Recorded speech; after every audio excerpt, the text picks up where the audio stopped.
Yeah.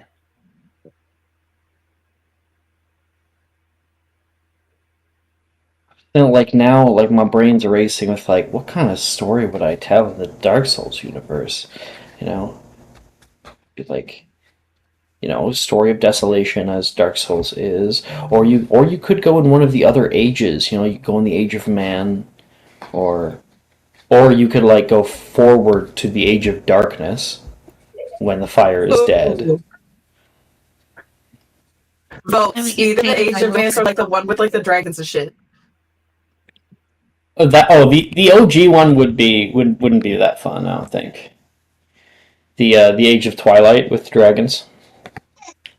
I think that'd be fucking But dope, there's no bro. civilization. There's like very few characters. There's no civilization, Fine. and you can't even fight dragons. The only reason why they were able to kill dragons was because Gwyn had lightning. But I do know a lot about the Dark Souls lore. So I don't know as much. Like I didn't actually play the game. You need to I have I always liked that aspect. Gwyn's descendant, I always liked that Gwyn aspect that McMahon. that Dark Souls. I always like that aspect that every Dark Souls game is at the end of one era, basically. Like yeah. it's either you're either in the Age of Fire or the Age of Darkness, and Stuck in this every game is cycle. like, yep, here's that society collapsing again. Here's a really cool tidbit that I think all you guys will find interesting, and that is so of course Dark Souls lore is super difficult to know what's happening because all of the lore is stuck in like item descriptions and shit like that, right?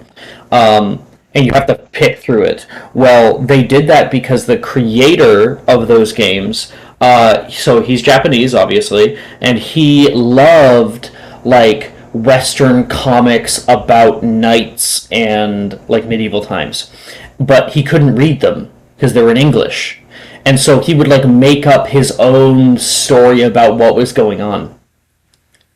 And so he kind of had to find the lore and find the story as he went, and that's why he made it that way.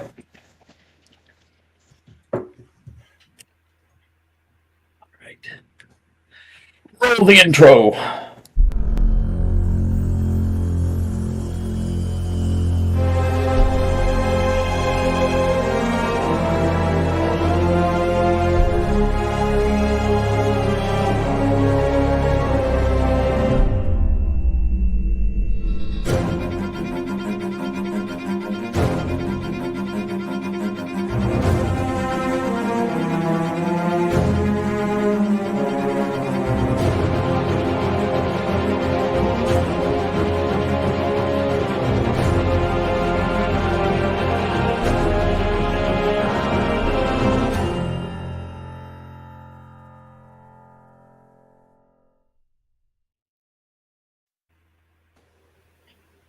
So my microphone's too loud.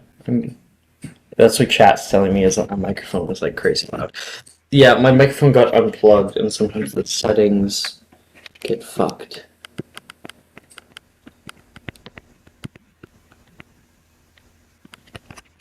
Okay. Changed up some settings. So talking now. Blah blah blah blah blah blah blah blah blah. How's that? Is that any better? Sound good on my end. Yeah, good for me. Yeah. What about chat? Much better. Wonderful. Cool. Thank you. Thank you for letting me know. Appreciate it. Okay. Gee, Olivia, is that new hat you got there? No, it got bigger. That's what happened. Wonderful. Well, to jump back into it, last time we were able to get through many of our core classes, Defense Against the Dark Arts, Potions, Charms, Transfigurations, and we were able to meet back up with each other. I believe there was some revelations about gender that came out that was fun. Of course, the tournament itself was announced toward everybody, and we had a carriage ride in. But now we continue our classes. With the tournament announced, everyone is a flurry with school spirit. People are taking lots on who's going to win. You can hear most voices are going for Marcus DeLonge, a charismatic Ravenclaw boy in 7th year. Sign-ups for the first event, the dueling tournament, are due by the end of the week. There are a lot of sign-ups. People from 4th year onward are putting their names up in droves. It seems they're going to be pitting all the years against one another, and then in the final round, the best from each battle will battle it together for the crown. So you'll have someone from 4th, 5th, 6th, and 7th year fighting together in a 4-way battle.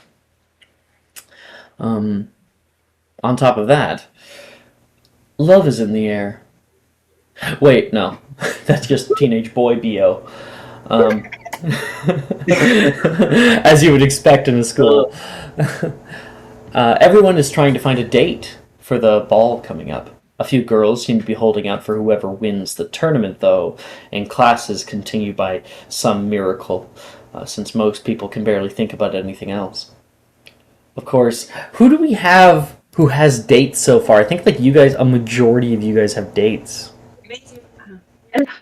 I have a date. Omar has a date. We all remember I the girl from date, Ipanema. bitch. Right. Wait. Yeah, you have both Rin and Sadie, right? Yeah, and then I think Oliver has Reese. Well, it's a date / co-conspirator. It's very important to add, but yes.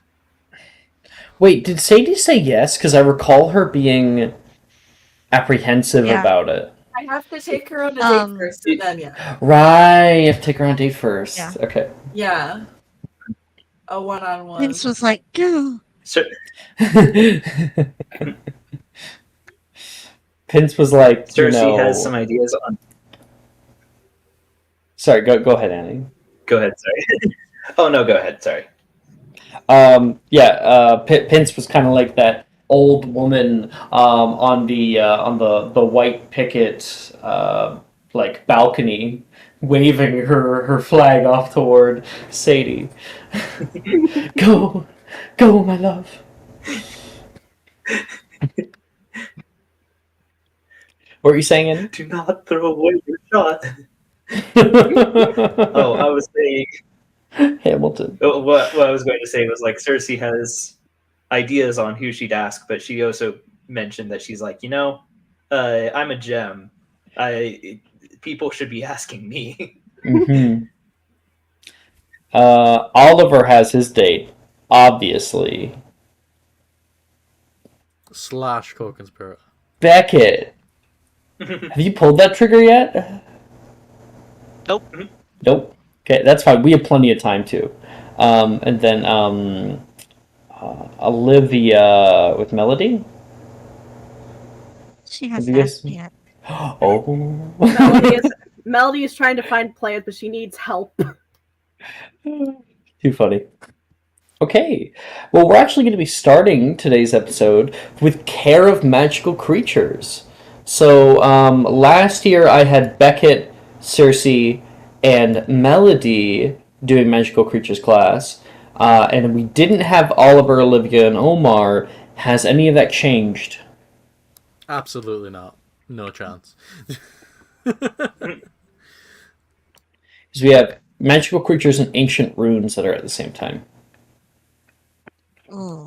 So, Cersei and Melody, who were taking Ancient Runes, you have to pick between the two now.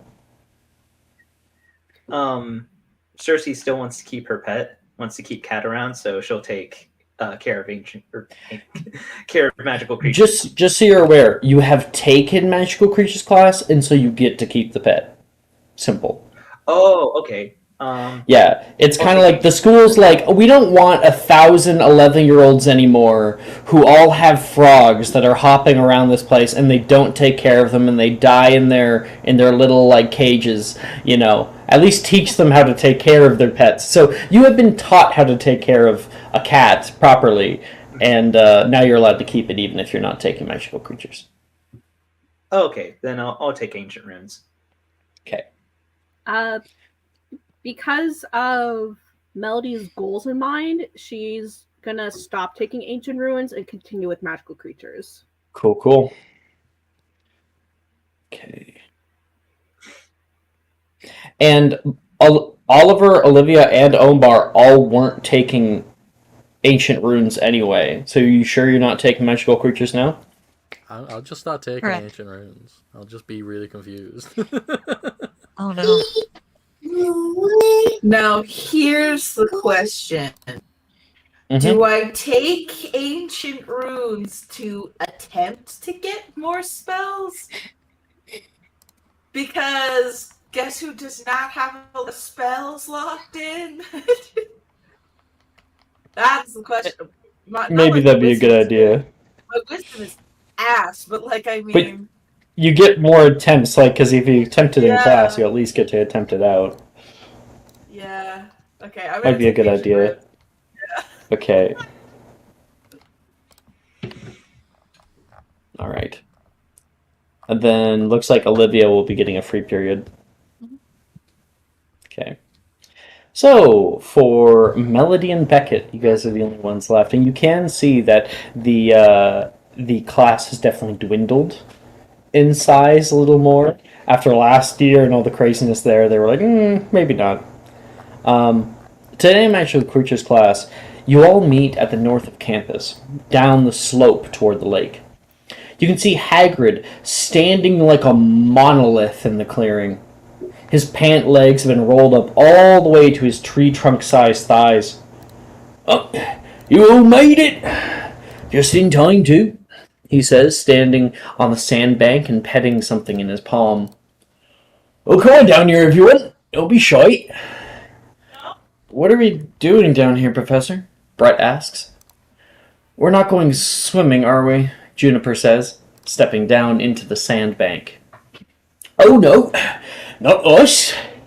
Them," Hagrid says, as he gestures down toward everyone's feet. Tiny, crab-like things, about the size of a cassette tape, nestle themselves into the beach and look up at you all. "Feel free to hold them. I think we still have a little time until their mother comes by to pick them up." And a few people start picking them up. Melody's gonna try and pick it up. Everybody can make a magical creatures check. Well, I guess it's just Beckett and Melody, but I'm going to find the picture. Try pulling it up. Oh, I should ask for that. I'll take it. Hidden. Oh, don't forget your one before if you're taking the Fantastic Club. Beasts of Club. Yeah. I'll take the 14 because I think it's pretty good.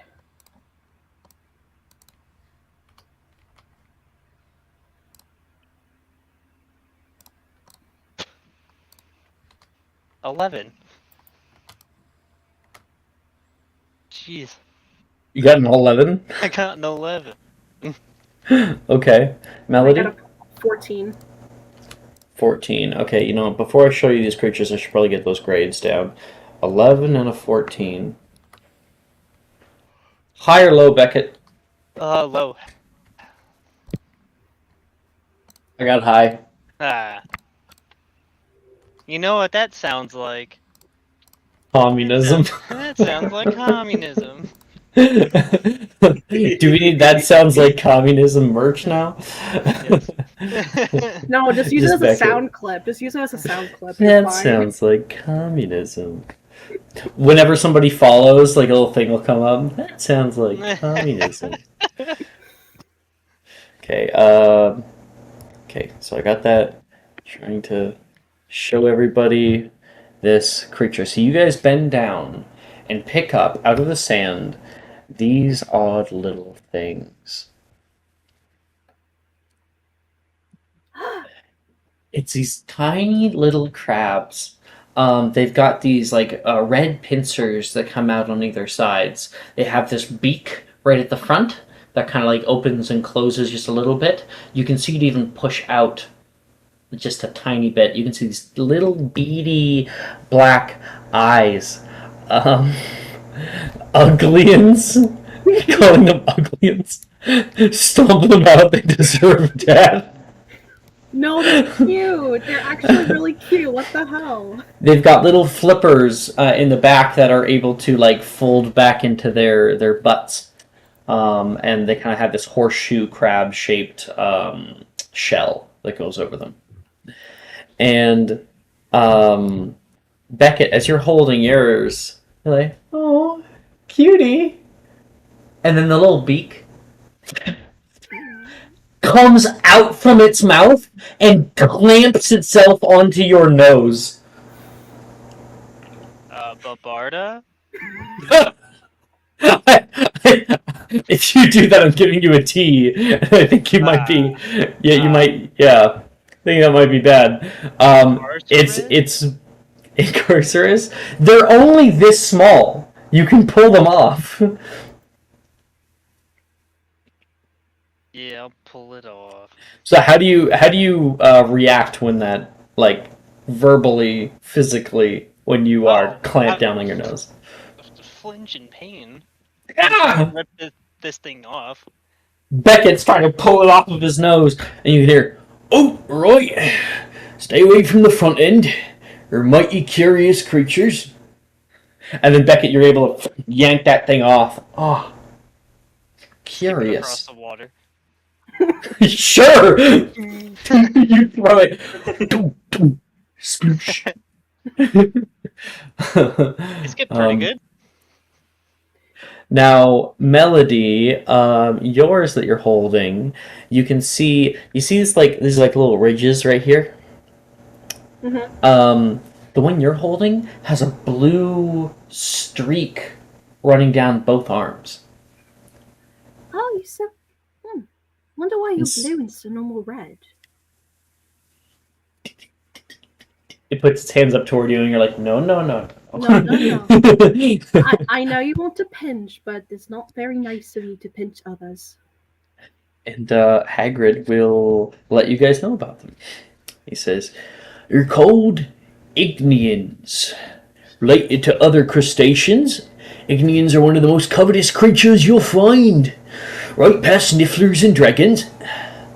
Ignians use their powerful little hands to snip and clamp on shiny metals, grouping them together in a horde in order to find a mate. And they grow big enough, they'll even use their high internal body temperatures to melt the metals under their shells. And you do notice they are very warm.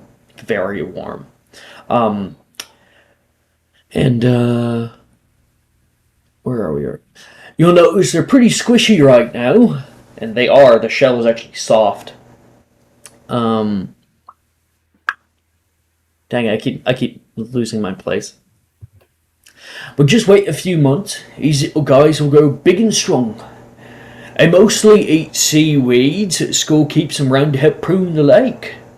But I wouldn't put it past them to catch a fish or two from time to time. Their beak can move in two ways. One for chewing and one for cutting. If you ever see an Ignian open its mouth to you, though, best steer clear, as they can shoot molten metal up to 100 feet away. Poor creatures are hunted by treasure seekers nowadays, no matter how much the Ministry tries to restrict them. I suppose gold will always matter more to people than such precious creatures' life. It's a shame. Shame. Professor, I wanted to ask you, because I'm gonna show the little crab to him. It's like, is there a reason why some of them are blue instead of the red? He looks down toward you and looks at it and then puts his hands up and kind of scoops it up. Oh, well. Never. Only they are red. This one must be special, he says. Aw. Hands it back down to you. Oh, it's a shiny Pokemon.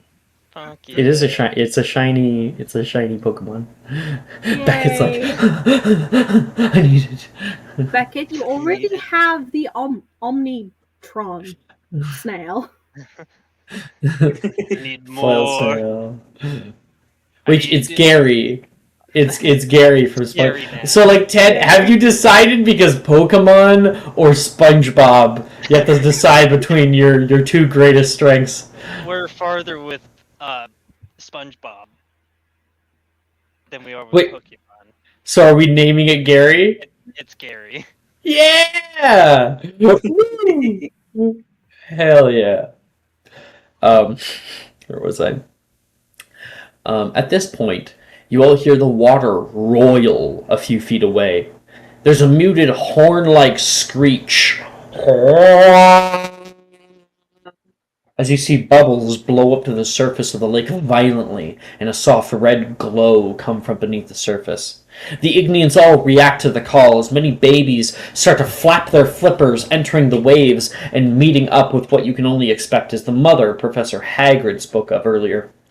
The ones in your grasp fight against you and slap your palms with their flippers and desperately try to catch up.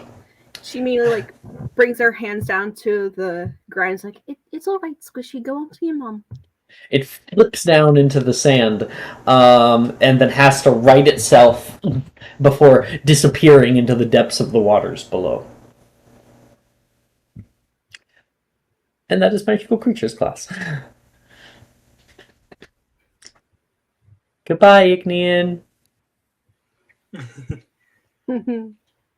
Pokeball, go.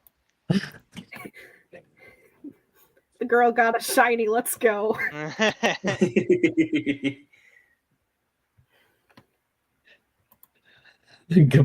Goodbye.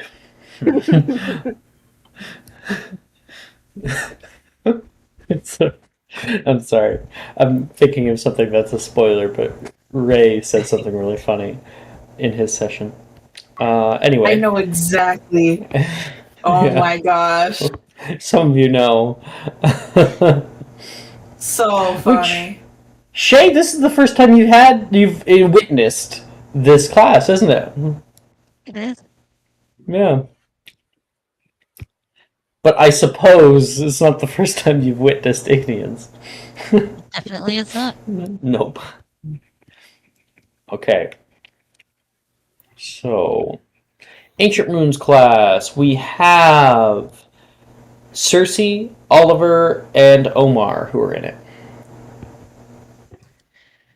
Professor Babbling's up at the front. Today, we are moving on from Eldar Futhark and dipping our toes into runes of other origin. Can anyone name other runic scripts or runic languages that one could use to manipulate Arcanum? Man, Yes, Mr. Flint. read the question. I want to say something dumb or say something dumb that's correct. Can anyone name other runic scripts or runic languages that one could use to manipulate Arcanum? She already said Elder Futhark, right? Yeah, you could say that. I'm gonna roll an intelligence check first. Let me see what he Okay. says. You rolled really high? Okay. In that case, he's gonna say, well, I was going to say Eldar Futhark, but you already said that one. So Indeed, I'll say I the did. only other one I've ever seen. I think it's like Merlin's beard. He was a famous wizard a long time ago, and he made up his own script for making spells. I think it's called Berlinic, she says, yes, cutting that you one. off. She gives you a look. Yes. Merlinic is the youngest runic variation and one of the hardest to channel. Created by Merlin himself, Merlinic script has been used to make powerful item enchantments such as pensieves and even illicit cursed objects. 5 points. To Gryffindor, surprisingly. That he was even friends with Arthur. Did you know that? They were Yes, best Omar. friends. We learned that in History of Magic. Anyone else? Mark puts his hand back up. Anyone else? Okay, fine. No one wants any house points. Well, there are a few other people who put up their hands. You can see Sadie put up her hand. You can see Morgan put up his hand, and you can see Brett as well. And she goes through them. And Brett, anyone else? Other people's hands go up. Yes, Mr. Brett. Egyptian, he says. Yes, one of the first. Certainly not the eldest. Who can name the eldest? Miss Milne. Sumerian, she says. Yes, the oldest known runic channeling focus. Perhaps another? And you can see hands are dwindling, but Morgan's hand is up. Mr. Cook, she says. Well, gobbledygook, of course. Yes, very good. Closed in practice. Wizards do not do such. But used none the same. And that would be 5 points to Gryffindor again. Gryffindor. And then 5 points Wait. to Ravenclaw. Morgan's in Hufflepuff. I understand. Oh, Sadie sorry. is in Gryffindor. Brett is in Ravenclaw, and then 5 points to Hufflepuff for, oh my gosh, 62 house points for Hufflepuff? Holy cow. We got 35 points for Gryffindor, 16 points for Slytherin, because I don't think we have a Slytherin character. And then 32 points for Ravenclaw, 62 points for Hufflepuff. That is very Yeah, surprising. if I remember correctly, I think last session there was someone in chat that was just clicking on Right. points to Hufflepuff over and over. I think it was Maya. I think Yeah, it was Maya. Maya. Well, I'll have the three of you. You guys can practice 2 of any spells with wisdom. Cool. Also, I started using Chat GPT. Oh my gosh. So like there's a certain magical creatures class that I never actually wrote out. It's always been improv. And I was just like, I would like to have something written out. So I went and I told it everything I wanted, and it spat out exactly some of the same things I've said in improv. It like wrote like multiple paragraphs, and I was like, yes. So I'm probably gonna be using that now. The thing that gets me is like it's instantaneous. Nearly, yeah. It's You're so like- quick. I feel like a child. It's like why? Well, and the great part is like you can ask it for like edits, you know, Mm. like keep all that and add this, you know, get rid of this, and it'll do it. Has anyone else played around with Chat GPT? I have.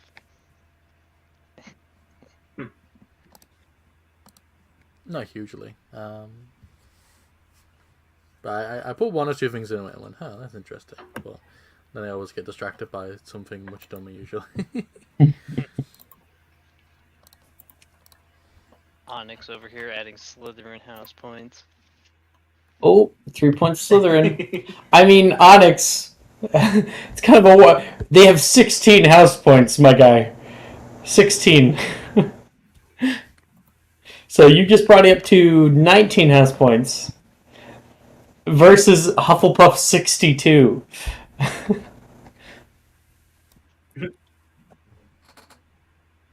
got 3 Hufflepuffs.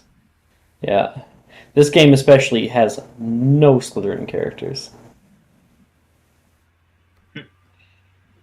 Onyx always like spends points on Slytherins, try to give them the house cup. Oh yeah. It's a big help on Sundays. Well, Slytherin's more often than not, people in Slytherin lose house points more than any other house. Yeah, for being too cool. Too cool for school. So is it wisdom plus the magical school or just Yes. wisdom? Yes, wisdom plus magical school. Then So you just change the associated stat. That's it. Okay. In that case, I will be doing stupefy and remunerate. Sure. To Go ahead, actually Oliver. lock them in.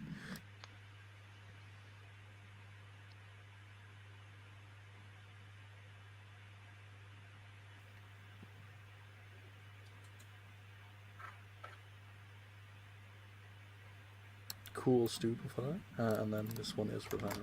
You'll notice it's a really bad number.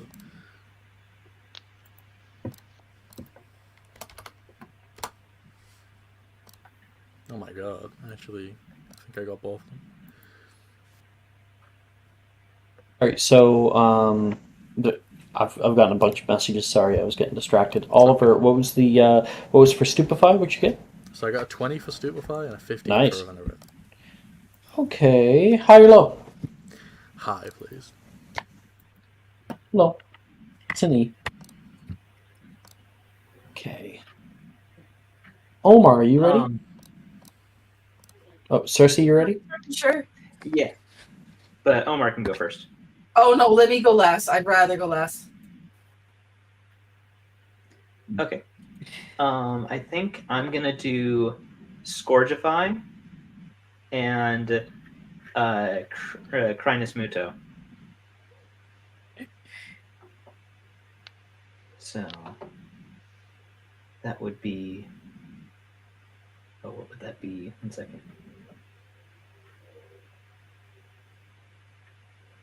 You said replace which part of the You school replace magic? the associated with- statistic, like dexterity, charisma, whatever, with wisdom instead. Gotcha. Okay, there we go. Took me a second, but oh, I see why I got it mixed up. So there we go. Yeah. So for Scourgify, that's just a -2.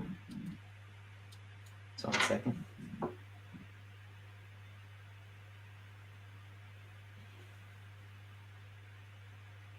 That's a 2.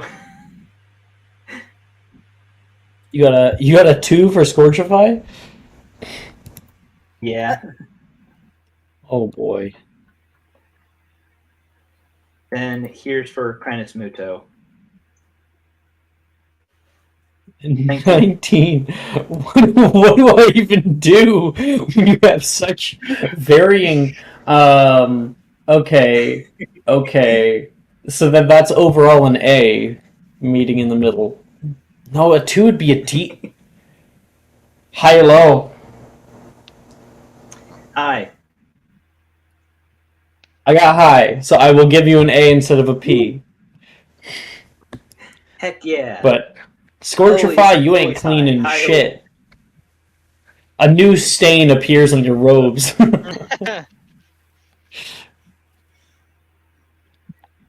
And Omar, you're last. Okay. Wish me luck. Protego. Ooh. You're gonna need it. Yeah, I don't have it at all. Protego! Yes! That's a 19 on the die. Okay, what is it? Let me see if it's What's the still there. total? 12. Just barely making it. That's a success. Oh my gosh. So it started at 19, ended up at a 12. It's so funny. Okay, I wish I could try healing spells, but I'd have to get a nat 20 to get it. Okay, my second one. No, I have that. As in, like, the nat 20 would meet the DC, or that, like, you could never meet the DC? I can't meet the DC for healing spells. Do it. Roll a nat I 20. I have a -9. Okay. I get it for cantrips, but I'd have to get a nat 20. I'd have to get nat 20 either way. Anyway. Okay, Yeah. I'm gonna do Expelliarmus. So I don't have that either. I wouldn't want to be Okay. anywhere near Omar casting a healing spell. Mm-mm. Someone gonna die if I do that. Yeah. You're gonna get the Gilderoy Lockhart, all the bones in your body are gone. Absolutely. Expelliarmus! Hey! I might have it. I might have it. Hold on. It's a...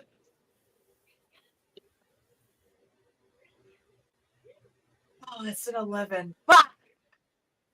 Crap! Oh yeah, Expelliarm's second level, isn't it? Yes. Wait, no, Expelliarm's the first level, isn't It's it? not. It's a second. I have an inspo. Yeah. Okay. I have an inspo. And nat Pray 20. for me! Yeah! No. What did you get? Total? Yeah. I rolled a 14. Mm-hmm. That's a 7. I love how you saw the die and you're like, yeah! Oh, wait. Fuck. So, overall, for Ancient Runes, that is a P. It helped. It helped. Yeah, I mean, you got Protego, so that's good. You got Protego. Once. I mean, Protego is an incredibly, like, important spell to have for anybody, especially Omar. No, and I didn't have it. So I was like, I need to have it successfully attempted at least once. Okay, Oh gosh. and at the end of Ancient Runes class, we have a fifth period that is open to everybody. Essentially, I'm getting you guys all a free period to do with what you will. Grade check, please. Yeah, I knew you were going to be asking that. I'll send it right now.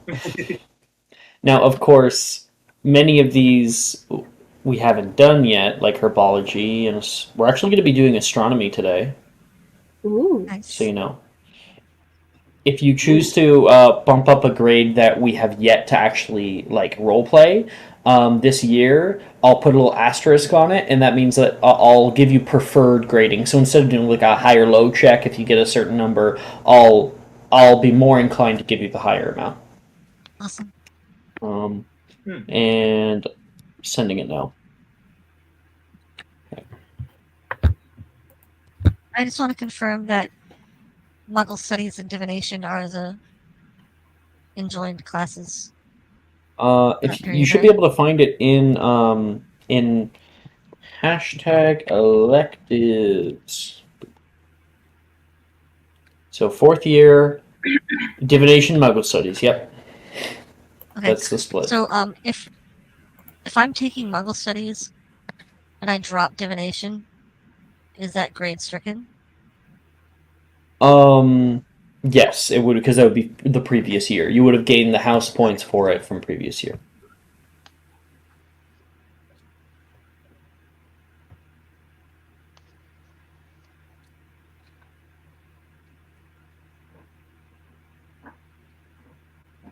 It's only later on, like after 5th year, that I'll be keeping those grades and just kind of like graying them out. Got it. Because that'll affect if you want to take an owl or something like that for it.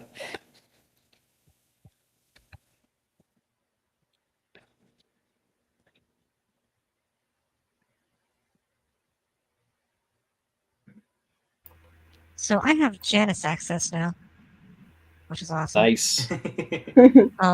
So I'm just gonna make it easy for my last free period and this free period. Okay. I'm just gonna study. Did you have a banked one? Yeah, What are you talking about? Because I didn't take ancient runes or Right. yeah. Yeah. I recall now. So I'm just gonna roll for herbology and history of magic with her. Well, the problem would be is that for that first free period, she would not be around. She would not be Okay. available. She would be in ancient runes. Mm. The second one, though, she is available.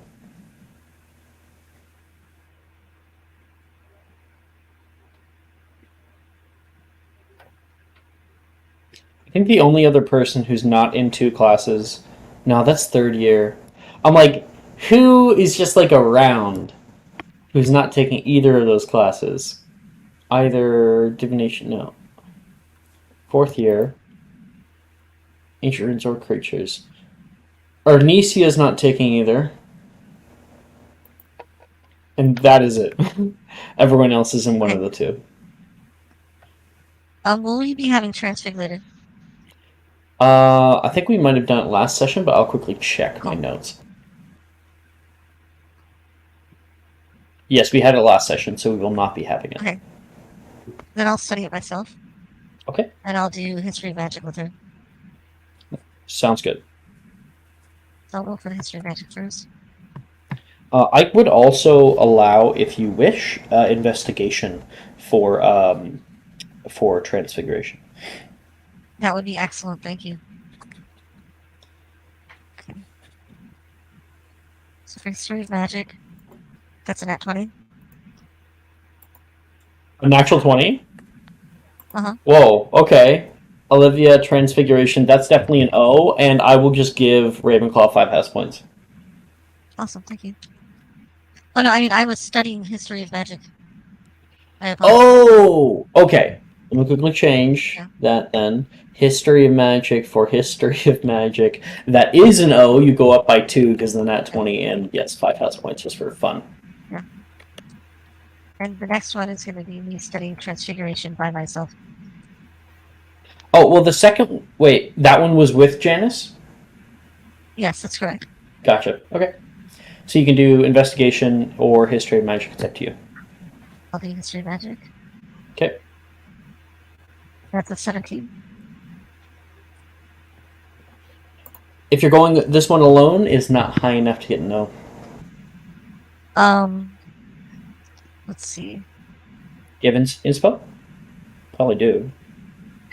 Yeah, I do, but from the Omar shenanigans. Yeah, I'll roll it. Okay.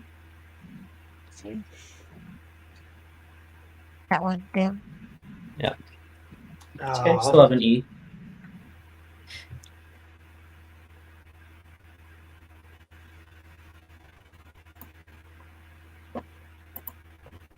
Okay, so that is Olivia's free period.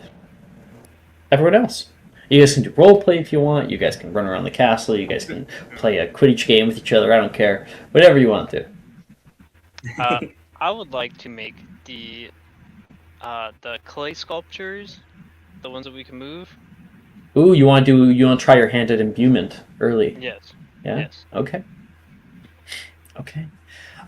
So you need specific clay, so that would be in the art room. You walk into the art room, and you can see Professor Bruce is currently handling some second years who are working on.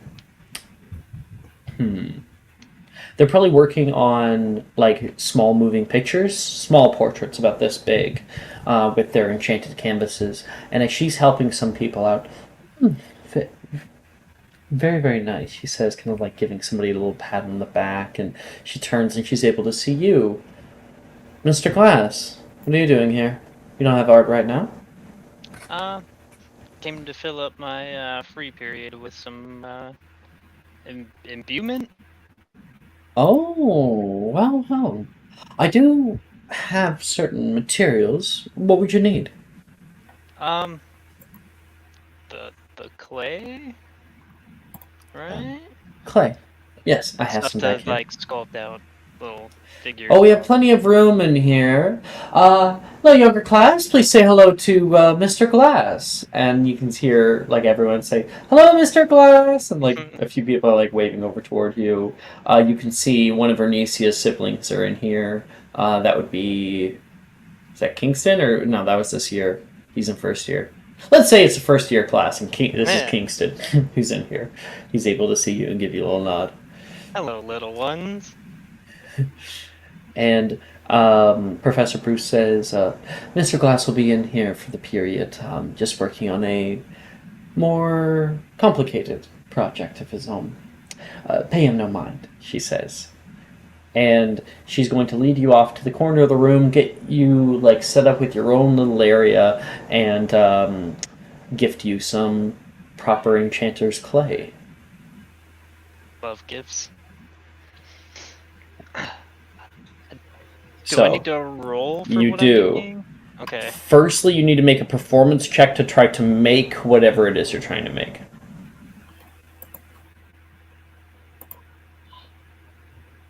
Cool.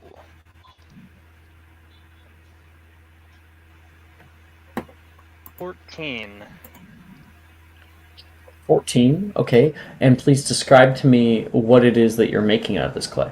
I am trying to make like little dancing, like clay statues. Okay. Okay. So you're working on this. The proportions definitely need some work. This is one of your first times really trying to do this. But you've made something that's certainly usable and something that you could probably edit to be a little bit nicer. And probably if you put in some paint, it might help out. Do some mini painting.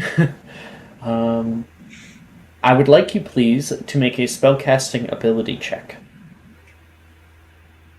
And the idea is, Beckett, what kind of spells are you trying to, that you have locked in, are you trying to imbue within it? Obviously, the simpler the spell, the easier it's going to be. Right. What is... So if you want it to dance, there is a dancing thing called Tarantalegra. I don't know if you have it. I don't know if it's available in your year. It is, but I do not have it. Yeah, you don't have it. That would be very important for a proper dancing imbuement to have. But I have tried it though. Okay.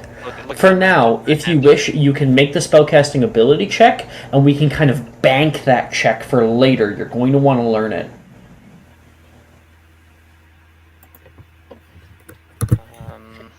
So do I still do... Bleh, I can't talk right now. Sad. Would I keep the spellcasting ability check to check it, or would I use... Yeah, make it essentially, this is a check that you would be making later when you know Tarantalegra. 18. Ooh, very good. So once you learn Tarantalegra, you will be able to properly imbue it into the item. And, yeah. Okay. Can I try to make the statues a little better? Is that possible? So yeah, I think as a cancellation price, because you cannot properly imbue it right now with what you want, then I'll let you make one more performance check. So generous today. Like anti-communism. I take it back. That one. Oof. Okay. I was not generous. I will continue to be generous and say that you don't fuck it up, but it doesn't get any better. Cool. Okay. Whoa. Okay, that is Beckett. Anyone else have something they want to do? Yeah. She is going to go and find Rin. All right. During this fifth period, Rin. I'm trying to think of what she would be doing.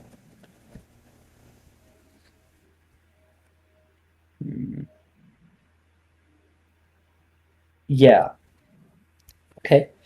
I would like you please to make an investigation or perception check. I'll allow either. Which one is higher? My investigation's higher, so I'll do investigation. That's a 12. Okay. With a 12, you look around for Rin, and you just can't find her anywhere. You look around for a good little while, and it's not until near the end of the period that you're walking through the north courtyard, and you hear voices coming from a little bit higher. You look up, and you can see Levi and Rin currently sitting on the rooftop that overlooks the courtyard, having their feet dangle down, and are sharing a box of cockroach clusters. She's gonna step out and just kind of wave over to Ren and Levi that are up on the roof. She doesn't notice you right away. You say, "Did you see that one?" Oh, Ren, what? Look, Levi points down toward you. Oh, hey, Melody! How are you doing? Good. I don't want to disturb you, but are you busy at the moment? Very, very busy. We've been studying so hard. Levi has a little laugh, and Rin says, "What are you doing down there? Why don't you come on up?" Okay. And she'll just try to go back inside and go up. You walk over, and Rin will upcast, because I believe you can upcast Wingardium Leviosa to have it affect 150 pounds. If I'm not mistaken. I want to check that. Wingardium Leviosa. Yes, 150 pounds. So she will upcast it, and you will start to rise up a whole 20 feet up next to them. She'll grab your hand. Come on. She pulls you down next to her. Oh, thank you. I appreciate it. We were just people watching. Oh. How is it just guessing how people react with people watching? I've never really done that. Levi says, "No, more so we like to come up with like little stories about people's lives as we're looking down at them. Like this guy here. Let's see. He just came back from the bathroom having the absolute worst crap of his life. He now is desperately trying to find a potion that will cure him of his illness." You look down at this kid, and it's just kind of funny to think about these stupid stories about them. Rin laughs at that. Okay. Okay. Ooh, look at her. She looks really sad. She points down toward a girl who is probably in like 5th year. She's got like long brown hair, and she's currently sitting on a bench alone and looking over toward like a group of friends, and she does not look the happiest. Oh. What's her deal? They caught her stealing some sort of candy from specifically the sugar butterfly wings. And a thief. And so Levi says they decided to leave her out of whatever conversation they were talking about, and most likely it's about dates for the ball. Yeah, who wants to date a thief, right? I don't know. A bad boy is kind of cute, Rin says. I'm all for a bad boy, Levi says back. Yeah. Because I actually was trying to think of a way to ask someone out to the ball, but I don't exactly know how to. Oh my gosh, you're kidding. Who? Is it who I think it is? I don't know. You tell me. What? Who? Levi says. And Rin comes over and like whispers in his ear. Wait, really? Are you into Olivia?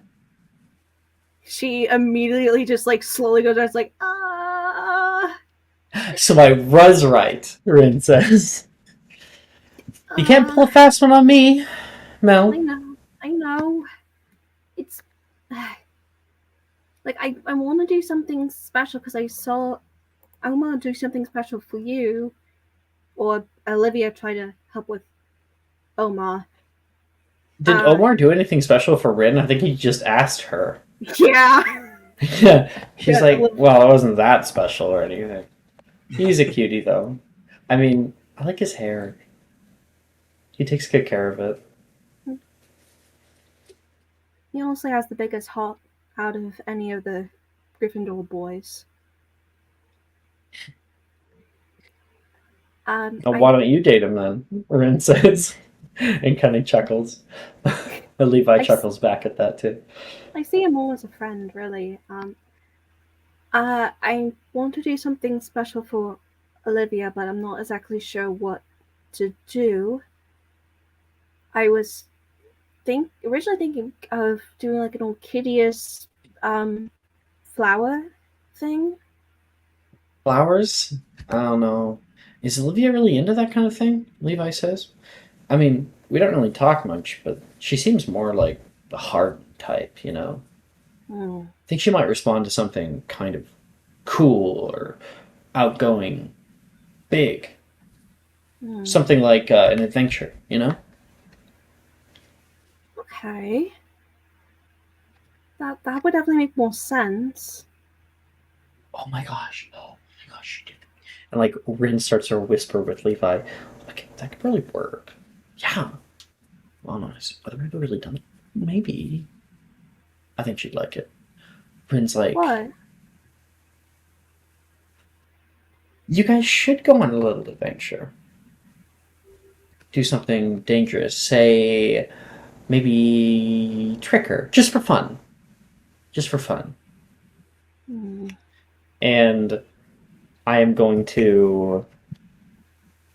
Okay, wait. I'm going to send you in your hidden chat what it is. Okay? Okay. It'll take me a second to type. Melody.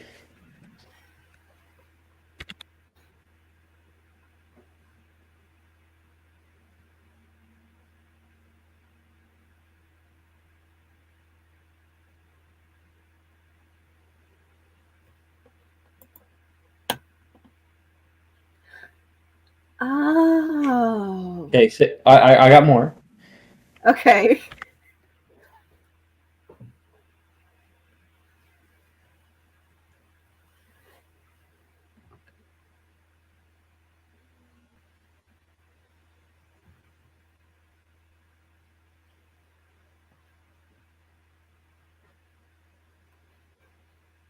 What do you think about that? I actually kind of like it. Cool. Thank you for the advice. I'm honestly not really good with the romantic, and I figured I'd ask you if. Well, yeah, I can be a little cupid on your shoulder, she says. Levi says, yeah, I think that if anybody were to, sorry, well, I don't want to give it away about what it is, so I have to cut that sentence short, to Shay. But he says, I think it'll work out. Hopefully. Okay.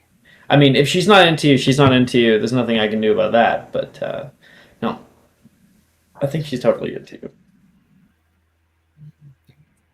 I hope so. It's like my first time having crushes or having feelings for someone like that. Everything's just really new, and I just hope it works out. Oh, you're just a little baby, she says, grabbing your like face and pressing it really close to hers. I'm not a baby. We're the same age. Uh, But thank you, regardless, Rin. That really helped. And thank you, Levi, for listening. I mean, you best believe I'm going to be there watching from afar. Not in a creepy way. Just like, I want to see the fruit of my labors, you know what I mean? She's gonna just kind of nod at that and just not say anything to Levi.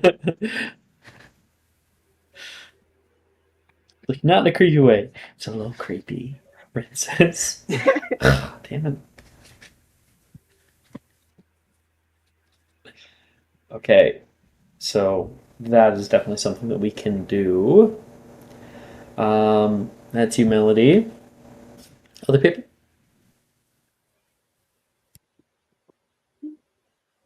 I can go. All right. I am going to go and see. Okay. Are you going to? Sorry, you said gonna go meet Sadie. Are you going on a date with Sadie right now? No, I'm not taking date. Well, I'm saving that date for the session that you know about with the Oh, so okay. I'm Totally. gonna take her on a date during that one. So no, I'm not doing the date right now. Okay. So I'm just finding her. Just normal. Okay, that's definitely not hard. Right now, you know where she likes to hang out. She normally spends time either in the library or around this time. You can find her. Hmm. You can normally find her on grounds over by the standing stones. She likes to sit there and read sometimes. Sounds good. I'll go to the stones. You head down that way and make a perception check. Oh, I got a natural 20. Well, she's not where she normally is, but you can see the silhouette between two standing stones, a slight little sliver where you can see somebody sitting down on the other side of the stone. You walk over and kind of turn around the stone, and she's sitting right there with her nose in the book. Hi, Sadie. Oh my gosh! Oh, you scared the crap out of me, Omar. Sorry. My fault. That's okay. You can't help it. Oh. She takes a few breaths. What are you doing? I actually needed your help. Please. She closes her book and places it down next to her and says, "Oh, what's wrong?" She'll pat like the grass next to her.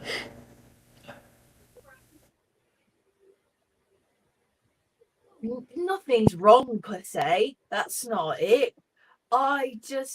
Well, you're really, really smart, and I have a hard time with charm spells, and I know you're really good at them.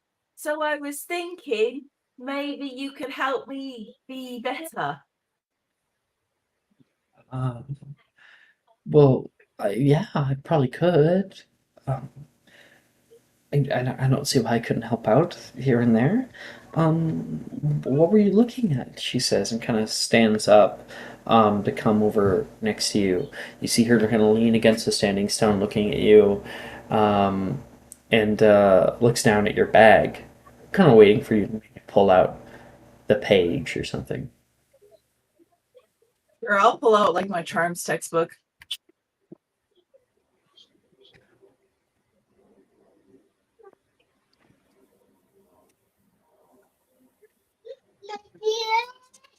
So what spell? Do I get two? Yeah. Well, what spell first? Let's see. What's the most important to me? Fumos is probably the most important to me right now.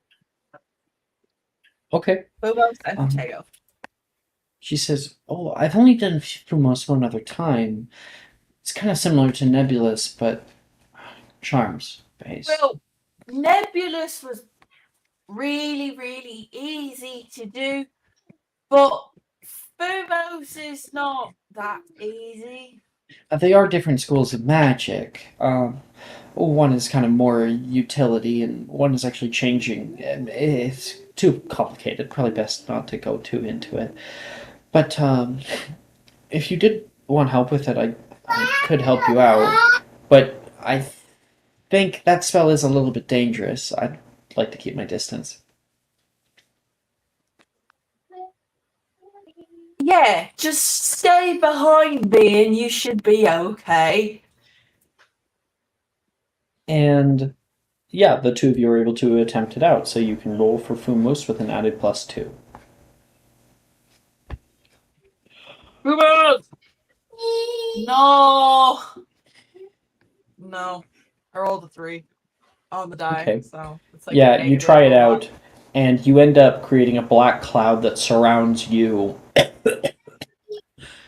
And you can see Sadie kind of running forward. Omar! Finite! And she will get rid of the cloud immediately. Are you okay? Oh, I'm absolutely fine. It was just more frustrating than anything, really. She kind of comes up and, like, grabs you by the face with both of her hands and kind of pushing your head to the side, watching for your veins to see if you're okay. She has to, like, go up on her, like, little tippy toes to do this. While she's doing that, I'm gonna like look at her and boop her on the nose. Omar, Oh. I thought you would have hurt yourself. I'm fine, Sadie. Don't worry. Are you going into the dueling tournament? Pardon me? Did you sign up for the dueling tournament? Yeah, I want to give it a go. I thought maybe I could try in the individual ones and see how I do. And if I did good, maybe I'll do the other one too. You know there's no like physical contact in the duels, right? You know that? It's like when Professor Flitwick runs those clubs. I won't say that I'm not worried, but I'll be there. Cheer you on. What about you? Are you doing the tournament? Oh, no, no, I haven't signed up for anything yet.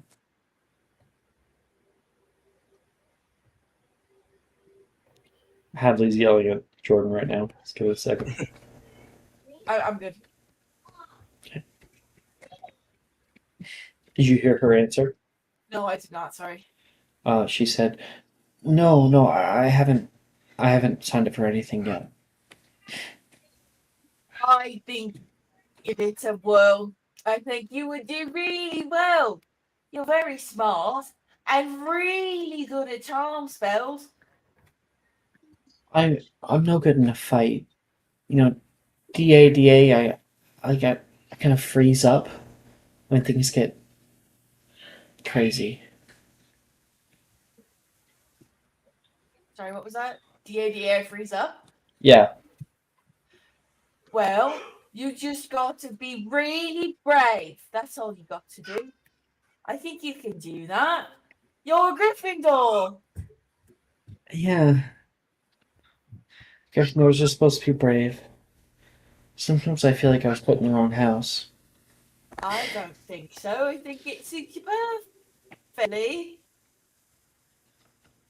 Are you sure? I'm double sure. For the most sure you possibly could be. Thank you for the vote of confidence, she says. And you can try out one more spell. Deserve it. Hadley is having a mental breakdown. I know. I'm gonna roll and then I'm gonna go deal with the meltdown.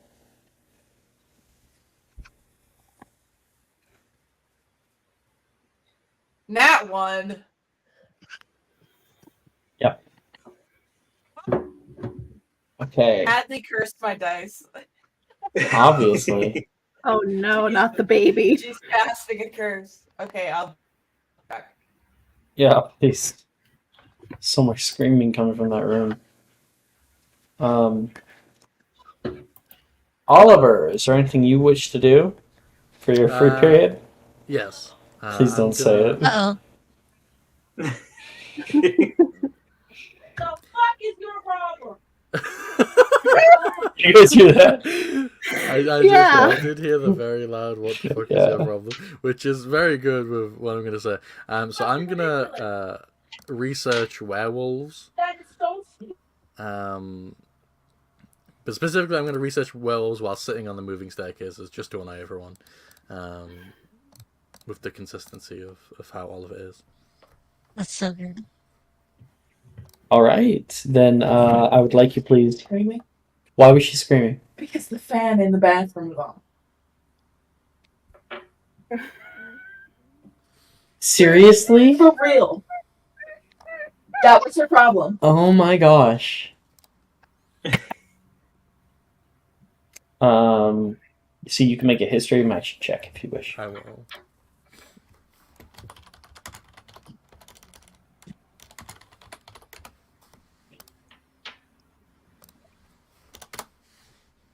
Okay, it's gone well.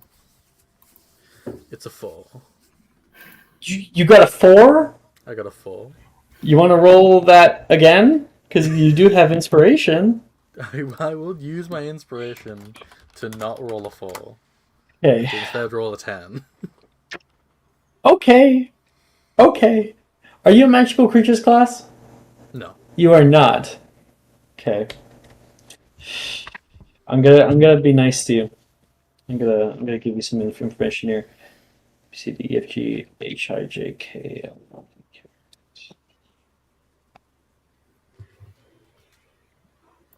Q. Back to there it is. W. W, E. There we are. Werewolf.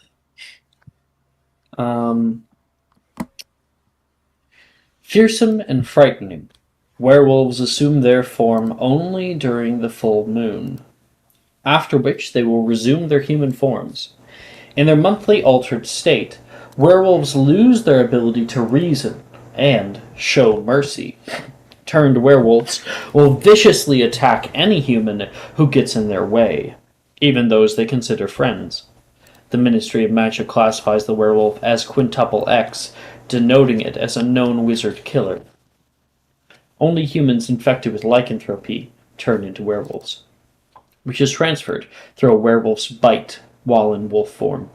There is no cure for this disease, but it can be managed to some extent. In the movies, Professor Severus Snape brews Remus Lupin Wolfsbane potion help relieve some of the worst effects of the latter's monthly transformation. Werewolves under Wolfsbane potion retain their clarity of mind and can stay away from humans. Werewolves originated in Europe.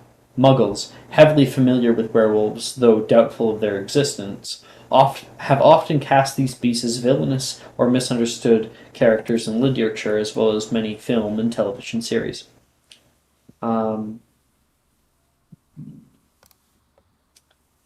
Just trying to see.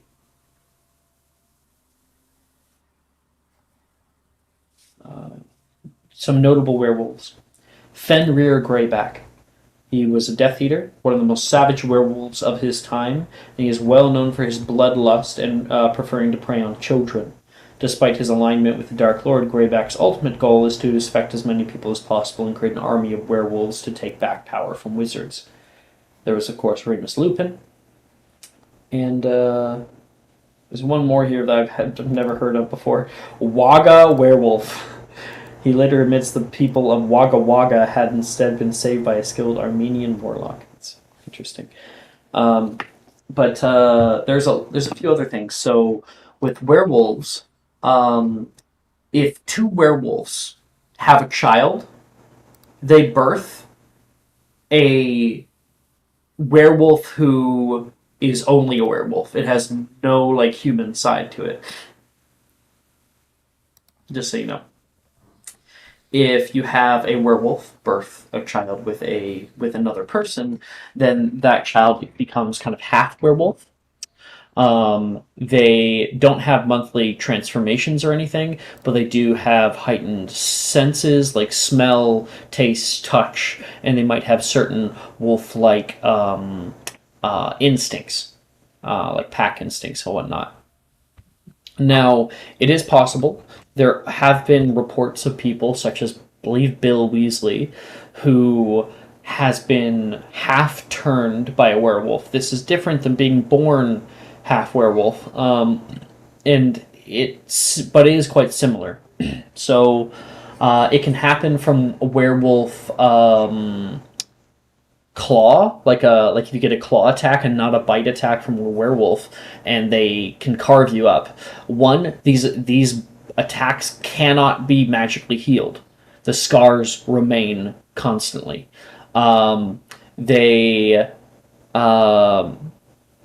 The person who is partially infected with lycanthropy often will have a little bit more hair on their body. They will have certain effects during the full moon, like they'll feel a little like skittish. They also tend to be very quick, very strong, and do get a little bit of that wolf-like instincts too, such as imprinting and whatnot. Silver does work well combating werewolves, but it has to be like 100% silver. It can't be a partial alloy. And some werewolves have shown the ability to have partial transformations during certain phases of the moon, so they can bring out claws, so they can bring out teeth. And that's more so the people who are kind of giving into it. There is an unfortunate socioeconomic thing with werewolves that they are not allowed to have wands. They are shunned from society, and the one potion, the Wolfsbane potion, that keeps them good and able to function is incredibly expensive. So they can't hold down a job, and because they often can't hold down a job or can't get a job, then they can't afford the potion that's going to help them to have a job. This is terrible. Oliver recognizes this as a debt trap. Yeah. That's everything about werewolves.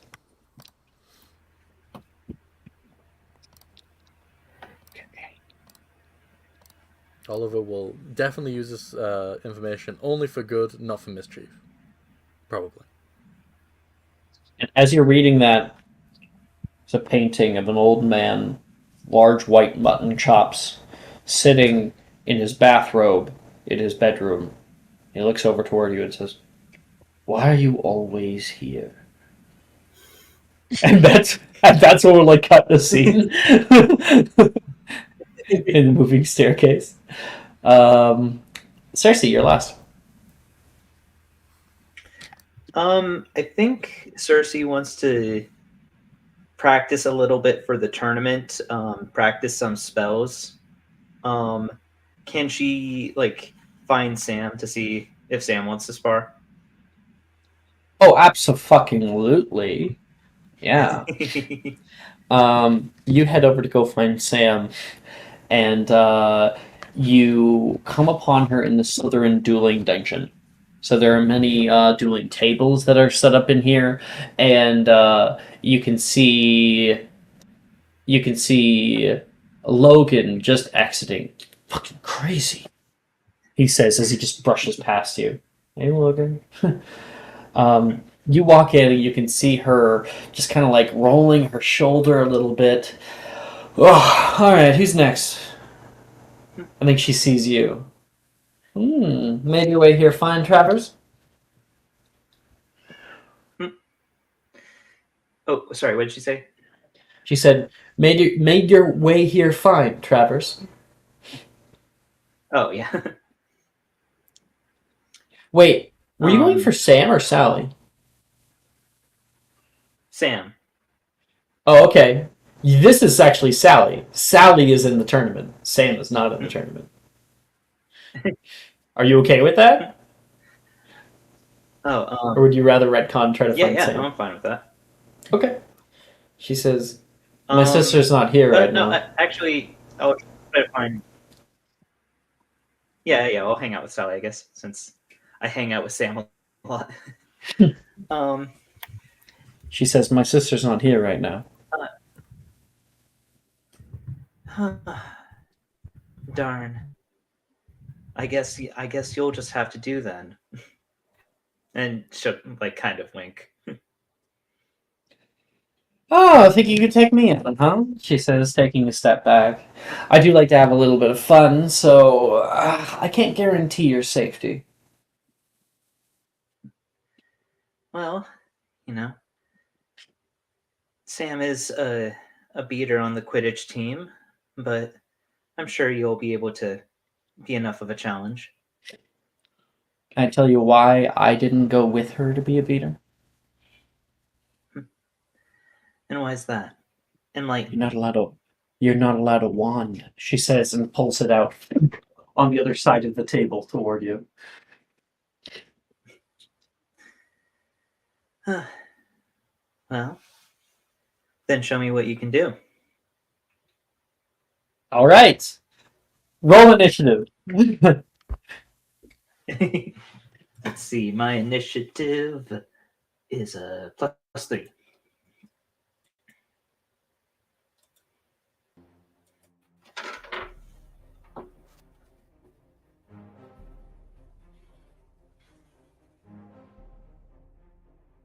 $21.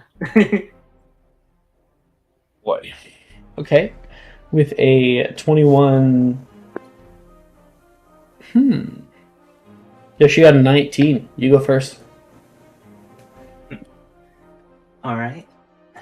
I have one. Ooh, yes. I know one of the spells I want to practice.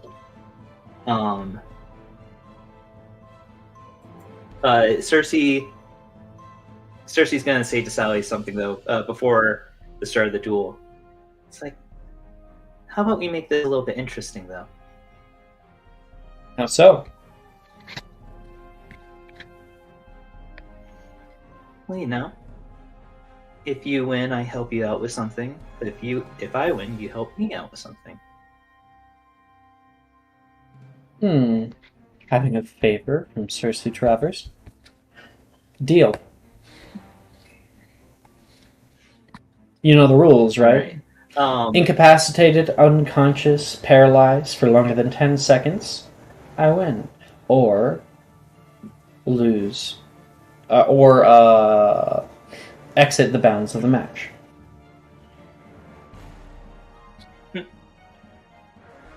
Oh yes, I've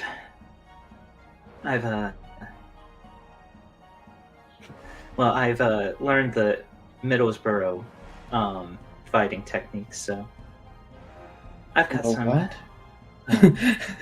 I've got some experience. She looks so confused, and you can go first. I'm gonna practice. What is it? Ventus. Okay. Let's see. My data is 6.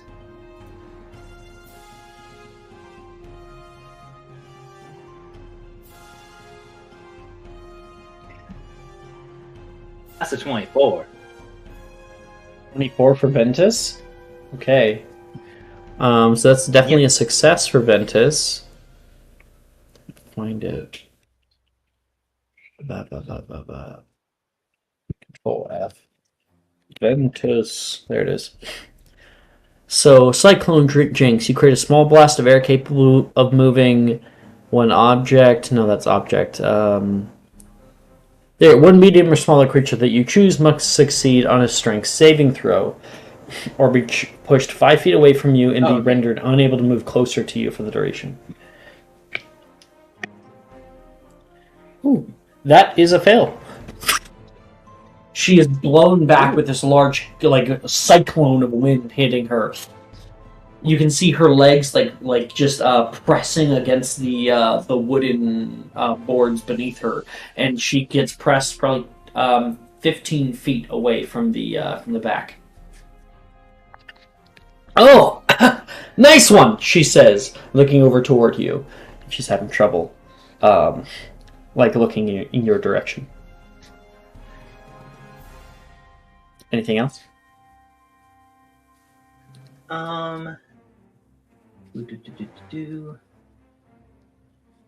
Okay. No, yeah, she'll just move forward a little bit since she got pushed back like 5 feet, right? Well, not Cersei, but yes, she got pushed back 5 feet. Sally did. Oh, yeah. Sorry, yeah. Okay. Yeah, Virgo? she got pushed back 5 feet. Cersei will move forward 5 feet. All right. She is going to.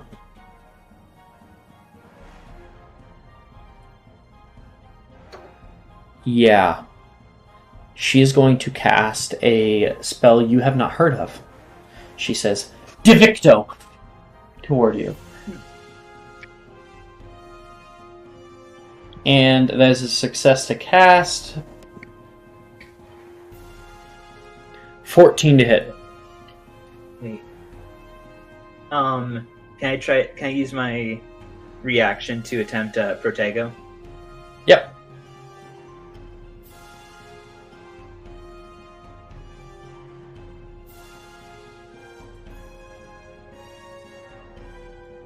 Oh, did you hear me? Yes, I said. Oh, okay. I didn't hear the you when you said yes. Wait. So Protego, that's a charm. So my charm is +1. 1d20. Oh no, that's a 3. Oh, okay. She says, "Fuck now," and she's going to quicken cast Veriverto at you, upcast, because Divicto is a cantrip. Okay. Okay. I think it's a Wisdom save. Here we go. Wait. Actually, I don't think she actually has to upcast even. But yeah. Yeah. Okay. And Veriverto. So that's a wisdom. Wisdom saving throw. Wisdom saving throw. Okay,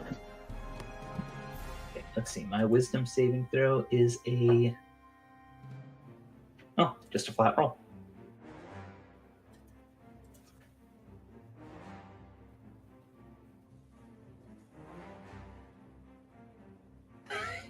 No, that's a 2. Okay. Wow. Well, with a 2, you can see this wave of force coming toward you. You try to Protego that as well, but your reaction is taken. You are hit, and you begin whipping around like a boggart, and you turn into a small, white-eared rabbit. Much cuter like this. Wouldn't you agree? And all of your mental everything, I believe, you are properly turned into a rabbit? Mm-hmm. I'm just trying to see. Any creature affected by the spell makes another wisdom saving throw at the... No, that's impediment.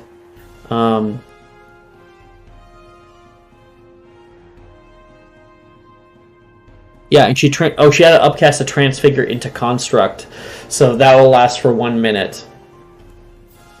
So I think I don't know if you become properly that, because I know Lapiforce changes literally everything. Your mental stats. I'm going to say you keep your mental stats. Mm-hmm. So you're still yourself. Can I try something? What would it be? You're a rabbit.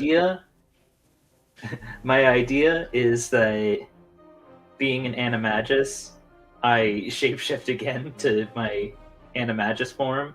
Oh my gosh, yeah.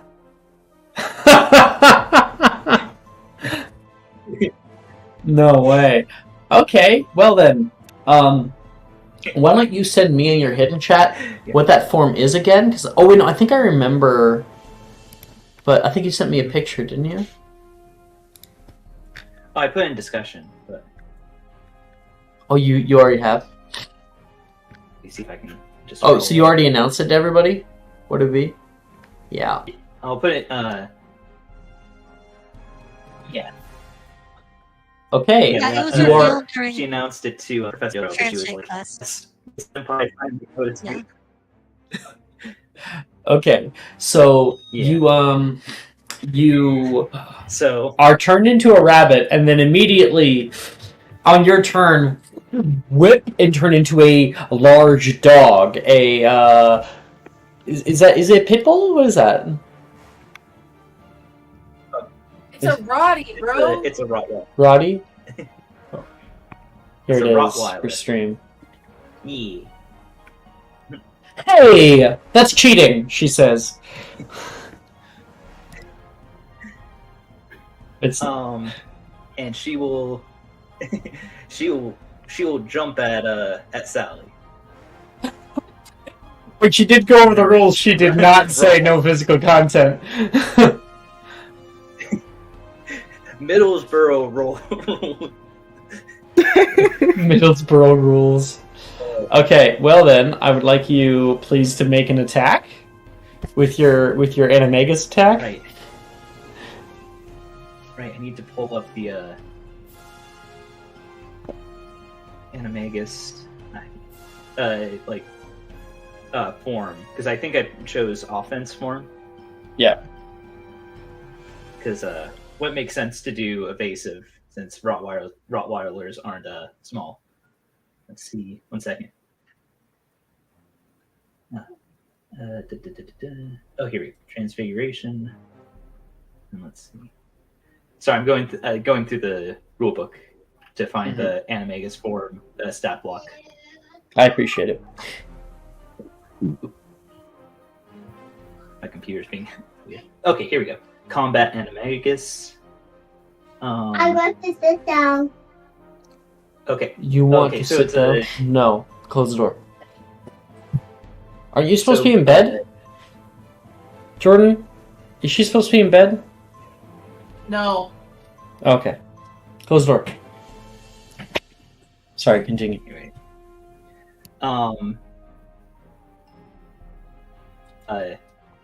The move would be Maul on the stat block. Yep. Melee weapon attack. Melee weapon attack +2 to hit. +2 plus proficiency bonus. Reach 5 feet, 1 target. And then hit is half proficiency bonus D10 plus 2 times proficiency bonus. Piercing damage. You could also, so you could do that, or you could also attempt like a custom one, like tackle or anything, or push. You know, you could try that too. Yeah, that's what I'll do. I'll go for just basically jumping up at Sally to push her. Okay. So, I would like you please to roll an athletics check. Your form, even if it's not, consider it to be proficient in athletics, because I think a Rottweiler should be. Mm-hmm. Good call. Yeah, and I'm stronger as a Rottweiler. Instead of a +6, it's going to be a +7 roll. Oh boy. Okay. +7. 24. 8. She's like, whoa, whoa, whoa, whoa. And you immediately like come up and push her down. She is now prone, and she falls back. I'm gonna roll a little D2 here to see if she goes 5 or 10 feet, just for fun. That is 10 feet. She gets all the way back to like the very back of the of the board here, and then at the end of your turn, even though it's not how the spell works, I would like you please to make a Wisdom save. See if you can get over it. Okay. I think it should be. It's only a cantrip, you know. Yeah, that makes sense. You should be allowed to try to save every round. 1d20 20 because my wisdom is just flat.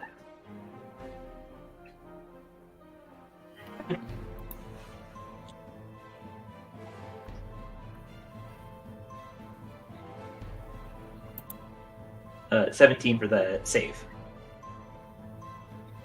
Okay. Well, then you, after that point, you can feel the spell effect end, and you are able to turn back into your regular form. Okay. Yeah, Cersei will do that. She'll, after pushing Sally, she'll get back up, and she'll kind of look at Sally with a smug look. You bastard! She says she's going to stand up again, and she is going to attempt, because she's right on the back of the board here, she's going to attempt...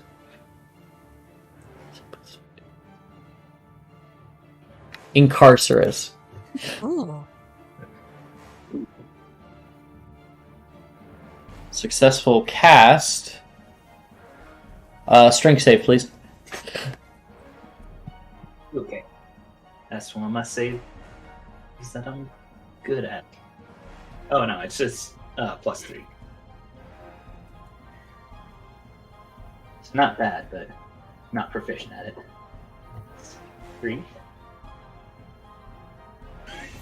I'm so back and forth this entire duel. You get a 3? It was a 6? Oh boy. Okay, yeah, so with Incarcerous, 3 + 3. Black cords and ropes are conjured and wrap themselves forcibly around you. You are restrained for the duration. She stands up and comes over toward you. Oh, we're allowed to use physical now, huh? And she's going to kind of like give you a little kick, knocking you kind of on your ass. And it is your turn. A restrained creature, or the restrained creature, or someone else who can reach it, can use an action to make a strength check to try to get out. Unless you know the counter spell to this. Wait, to do that was Incarcerous. Could I cast Reparafarge to end it? Oh, I guess that could possibly work too. Let me quickly check the restraint condition. If I'm incorrect, that you can do. It can't benefit from attack rolls. No, yeah. See, you can still attempt it. Yeah. So if you want to do Reparafarge, then that would automatically end it. If you want. Oh. I still I don't have it locked in, so I have to attempt to cast it. That is up to you if you want to have that be your second spell or not. Hmm. Otherwise, I'll give it to you. Defendo Defendo can also end Ooh. Incarcerous immediately. Fun. Ooh, okay. Do I have Defendo locked in or? First level charm. Oh, I don't have it locked in, so I'll have to attempt to cast it. Yeah, so you'd have to choose one of the two. I'll attempt it. Okay. Okay. I will attempt it because I have I think could lock in Reparafarge easily with my Transfig, but Yeah. Defendo would be a little bit tougher. Remember, you get +2 Insert on top of anything you're rolling here to cast because you're with a friend. Okay. You get +2 on top of. And Cersei taking a cue from all of her previous duels with Olivia, she's gonna say, normally you have to ask if you're gonna tie me up. That's a nat 20. Oh boy, that's very nice. I'll give Gryffindor 5 more house points just for fun, same as Olivia earlier. You can see when you say that, Sally gets visibly flustered, and you use that moment to cut open the Incarcerus, stand up next to her. Do you have Quicken Spell at all? I think I have Empowered Spell and like Heightened Spell. Maybe, Oh, okay. Yeah, so you wouldn't have Quicken. Like, bonus action. Just, I guess I don't. Since I don't have any real bonus actions, I'll just take advantage of that flustered state to use my movement, get right up in her face. Okay, and she's going to just attempt, because I do want this to end. She's just going to attempt to Bombarda in her flustered state. That definitely fucking hits. It's like a 22. Ooh. Does that hit? Can I attempt Protego one again? You cannot attempt Protego because you have already attempted 2 spells, I believe. Oh, okay. Never mind. Yeah. Okay. Either way, it's right. 7, 8, 9, 10, 12 points of bludgeoning damage from that. There's an explosion, and then now it's your turn. Blow her off the back of the board. Do you have, like, Flipendo? Yes, Flipendo. That's just locked in, I think. Yep, it's locked in. Nice. So, I'll make a strength save. Yeah. And that is a 10. So, she explodes you and you flick back at her, and she goes flying off the back. Ah! Oh, the hell! That was still against the rules, she says. Cersei will get off the table and help her up.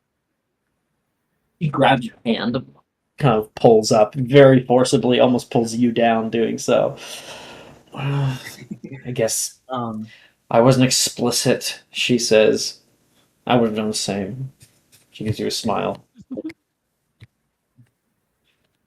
And you now have a favor. Mm-hmm. Oh, yeah. And yeah, I know we're gonna move on from this, but Cersei will be real quick. It's like, well, good. You can help me out then with something. I need to find something out, and I think you're the perfect person to help me out with that. And then do we cut there? No. She'll ask that. She'll tell Sally what she needs help finding out. Do you want to tell me in character, or do you want to tell me like in your hidden chat? Yeah, she'll just say it in character. Sure.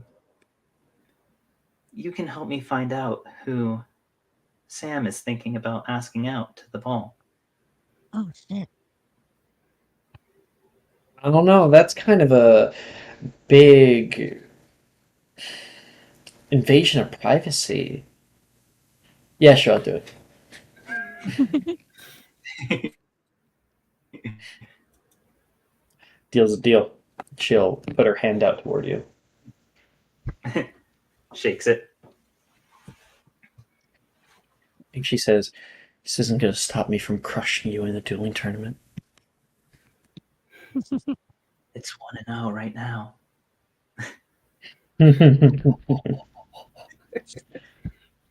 Okay. That is everyone's free period for the day. Turn back on my other music. All right. Yeah, I think we have enough time before the break here to do some herbology. Oh yeah. I'm guessing everyone's taking herbology. No one's Yeah. dropping out early of a core class. Nope. You guys walk into the herbology classroom and you can see the greenhouse 4 set up with these larger plants that have these kind of like green tentacles that are all writhing around. And then in front of each of them is like a much smaller, tiny little pot. You can see some like moss, little stones and stuff, and some herbologist tools to use with clippers. And Professor Sprout at the front asked the room, who of you can identify the name of the plant that is in front of you? I'm going to get a picture for everybody. Hand. Hand.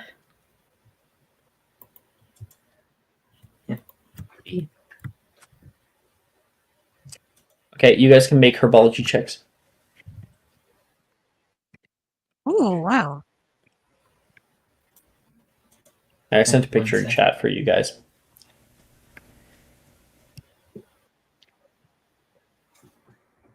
V.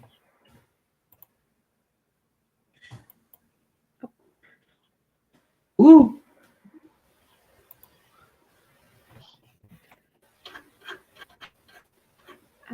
So Melody got a 14. And Cersei? Yeah, Cersei win. Oh, Cersei, what did you 15. get? Nice. 15. Yes, Miss Travers, they say, and I will send you the answer. Did I send that in the wrong chat? I totally did. I sent the picture in the wrong one. I was confused for a second. But... There's the picture of it. And the answer is...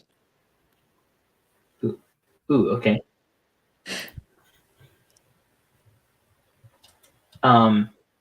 Cersei, she raised her hand, but she's like, it's flitter plume. Yes! 5 points to Gryffindor, she says. And you can see the Gryffindors look especially happy. You can see Sam next to you in herbology right now puts her hand out for like a little high five. High five. Do you go for it? I don't know how to move the. I don't know how to move the arms on my VTuber model, so I'm just gonna say high five. Like. Yeah. And now Gryffindor's at 45 house points, which is nice. Nice. And as you give a high five to Sally, she's like, "Cha." Well, don't look too smug with yourself, she says with the two of you look towards Sprout, and she does not look amused. It's a fairly common house plant. Anyway. Yes, flitter bloom. They're tentacle-like vines of a very kind and soft nature. They're good on a household to hold keys, hats, or even jewelry.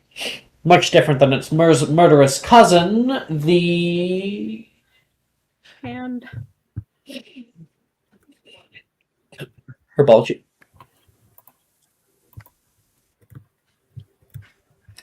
And we got a point to Slytherin, and now Slytherin has 20 house points. 16. They're catching up. Anyone else contesting that with Melody? I lost. Okay. So their murderous cousin of the Flitterbloom plant is... You may actually know it. Devil's Snare? Yep, Yes. But how do we tell them apart? She says, looking at the group. And Juniper raises her hand immediately. Oh, the ridges along their sides! Juniper kind of belts out, excited. Sprout nods to her, and she continues. The ridge has small notches with a sharp seam that runs along each arm. You can see them here and here, she says, showing on the Flitterbloom plant. But the Devil's Snare has a secondary ligament reed that coils around each vine, making them unique from each other. Yes. 10 points total to Hufflepuff. Ooh. Because from Melody and then Juniper. Melody's gonna give Juniper a little thumbs up and just kind of... Just like, yeah, we did it. Well, today I'm going to teach you how to take clippings and properly. I think that there's a word for it. It's like you take a clipping of a plant and then try to grow it in another place. Thank you, Jordan. I appreciate it. And if you do it right, you may even be able to grow your own. So, watch closely. and I will have everybody make me a herbology check. She's showing you with the little tiny pot how to place little rocks in the bottom, cover that with moss, put a little bit of soil in there, but like leave kind of a hole for you to take the clipping off. She shows you how to take the clipping, place this tentacle inside of the earth, and then tightly pack it and give it a good water.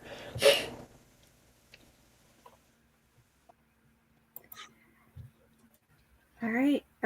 21. Dang. Okay. Melody with a 21 on herbology. It's a new year, so that's an O. I got a 12 on mine. Just so you know. A 12. Okay. Okay. Well, your grade's better than last year. Everyone else? 14. 8. Okay. 10. 8 for 16. Oliver. Ooh, 8 for Oliver. Jeez. No, I got a 10. It was Cersei that got an 8. 10. Yeah. Yeah. Cersei with an 8. High or low, Cersei? High. Always high. Low. You keep your D. Beckett, you No. got what? Dang it. 16. Nice. Okay. So Olivia, remind me what you got again. 14. 14. With Ravenclaw. So the only people who were able to successfully take clippings is Beckett, Melody, and Olivia. And you guys come out with this tiny little like succulent kind of plant and you can see tiny other tentacles beginning to sprout up out of the soil as well. So you get your own little flitterbloom plant, little tentacle thing. So you can like go home, take your keys or your scarf or something, and hand it off to your plant, and it'll like take it until you need to take it back. Oh yeah. It's a semi-sentient plant. Meanwhile, everybody else, you guys take clippings, get set up, and in a few days you will see that it is unmoving and starts to shrivel up and die. Aw. No. Another successful herbology class. We do actually have time for astronomy. Ooh. So, Ooh. I know, we haven't had astronomy since first year, right? Oh my god. Not roleplayed, at least. Walking up the 7th floor, all the way up to the astronomy tower, you can see all along the outside of the tower. There's no like windows up here. Rather, it's like railings for an open way you can see out, and there are telescopes that are set up, one for every single person, little brass telescopes. And Professor Sinistra is walking around with everybody. She says, "Seeing as our tournament is called Arcanum, I was hoping to see how many of you truly knew what that means." She looks to everybody. Oliver's putting his hand up too. We're Okay, gonna give it a go. that's history of magic checks.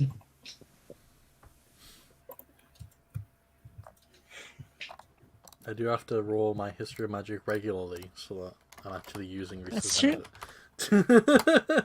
Yeah, Olivia's got it. Finally. Okay. Right?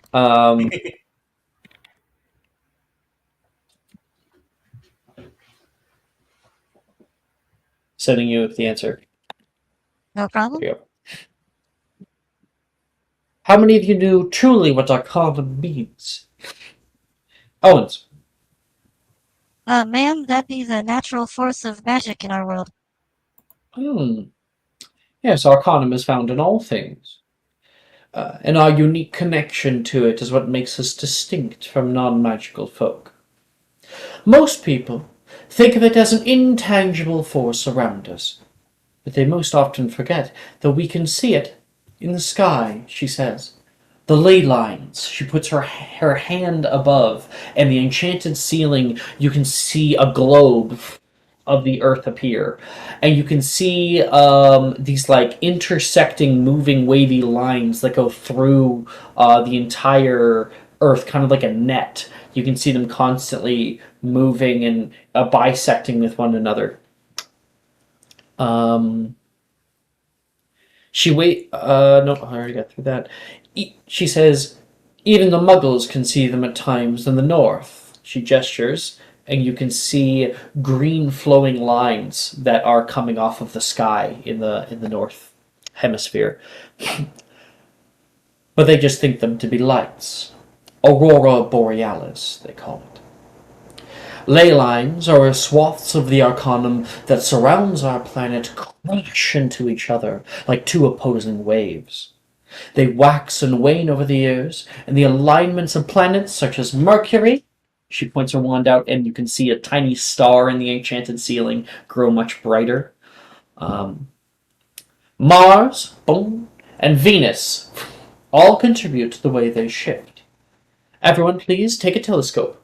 We're going to find the positioning of these three giants. They look like stars from a distance, but with a trained eye, you'll have no issue picking them out from the rest. And I will have everybody make a perception check. Ooh, perception.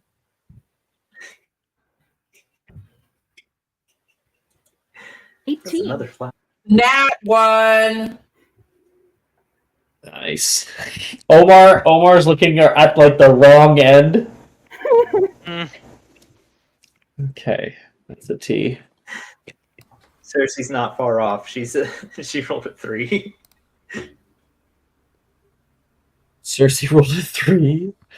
Oh my gosh, how many D's are you gonna get, Cersei?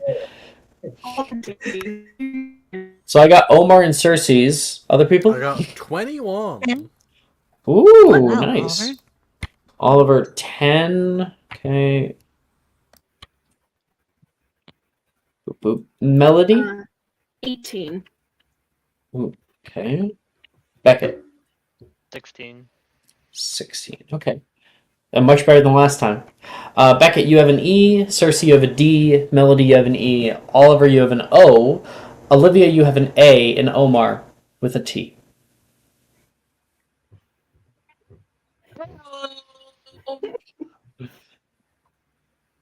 And I think that is where we're going to take our break as the end of day comes. Ooh, See you guys in 10 minutes. heck yeah. BRB. Are you looking for that perfect gift for that tabletop role player in your life? For that podcaster? For that little sister that keeps going on and on about shiny math rocks? Well, look no further. OBP Musical has you covered. Original theme music for your characters, worlds, podcasts, and more. Has your bard written lyrics about a party member's tragic demise? Let us compose to them. Or better yet, let us write those lyrics for you.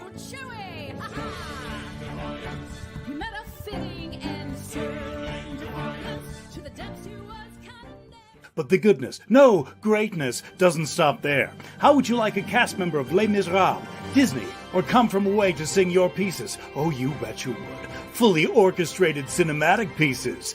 Pieces like this. Who'd rise to meet the call, who'd fiercely face the danger, be a hero to them all. For the horde of people We have 8 vocalists, 7 composers, 2 lyricists, and an admin team ready to take your request. For as low as $60 US, you can get your own musical theme. OBP Musical, making fantasy a reality.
Hello. Aloha. Hey. Hello. We're back.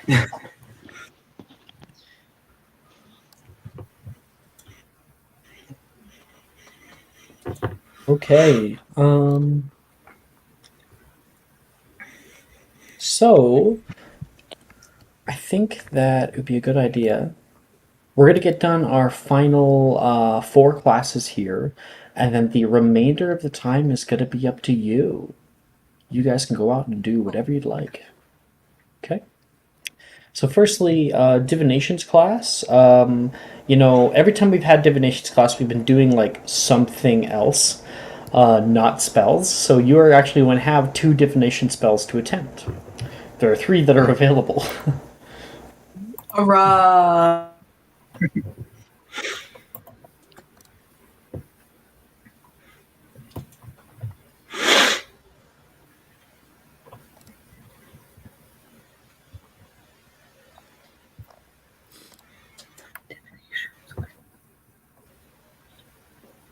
Melody, are you in divinations?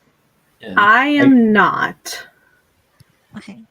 Yeah, is divinations and Muggle studies. So Oliver, Olivia, and Omar would have to pick because last year they weren't at the same time. Right. Which ones are at the same time? Divinations and Muggle studies. Oh, I'm taking div. It's a very hard choice. I think I will take Muggle Studies. Okay. I think I'll also take Muggle studies. All right.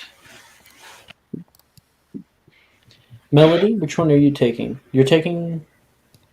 I think for this year she'll try Muggle studies because she's pure blood, so it would make sense for her to Okay. learn what the hell going on in there.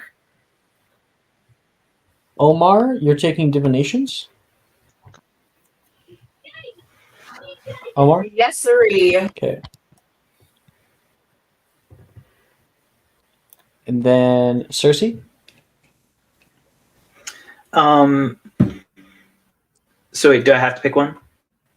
Not necessarily. You can pick neither. I think I don't think I'll take either. Okay. Beckett.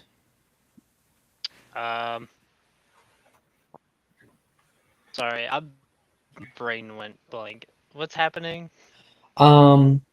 We are just making sure who's taking what. So right now, divinations is about to go, and I Muggle dropped out. studies. You dropped out of divinations. Did you join Muggle studies at all? No. Okay. So you and Cersei will just have free time, more free time. Okay. So for those of you in divinations, which is only Omar, you get to attempt 2 spells. Yep. I need it. So I'm gonna do Prior Incantato for sure.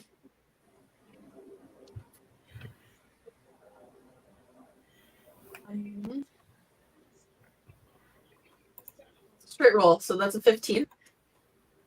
Ooh, well, that's definitely a success. Nice. Prior Incantato, you're able to take 2 wands and find out what the last spell that the other wand did was. Very niche. Okay. Yeah, I want it. Oh my gosh, this computer. Sorry, give me 1 second. My Discord is just crashed, so I gotta reload it.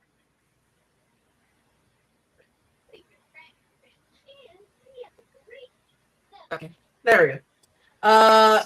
Second, I'm going to do.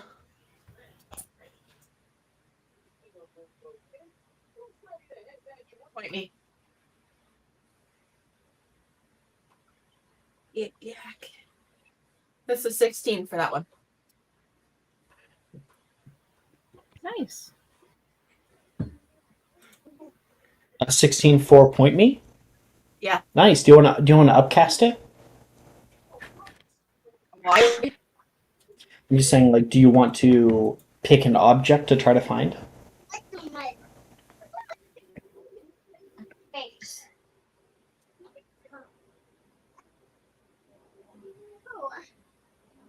Nah, Okay. I'm good. Your wand, This. your ginormous, like, thick ass wand, hovers in front of your hand, and then it points straight north. Bro, it's like, you know those like sight lines on your Glock that has like the red laser shit? You know what I'm talking about? It does that.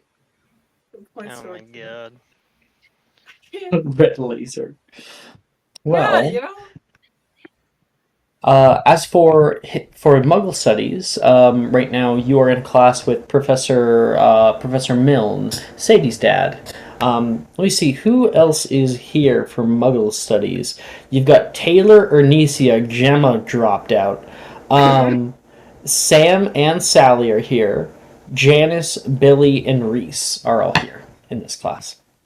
And you're learning about a Muggle industrialism and its impacts on the world. I would like everybody to make a Muggle studies check.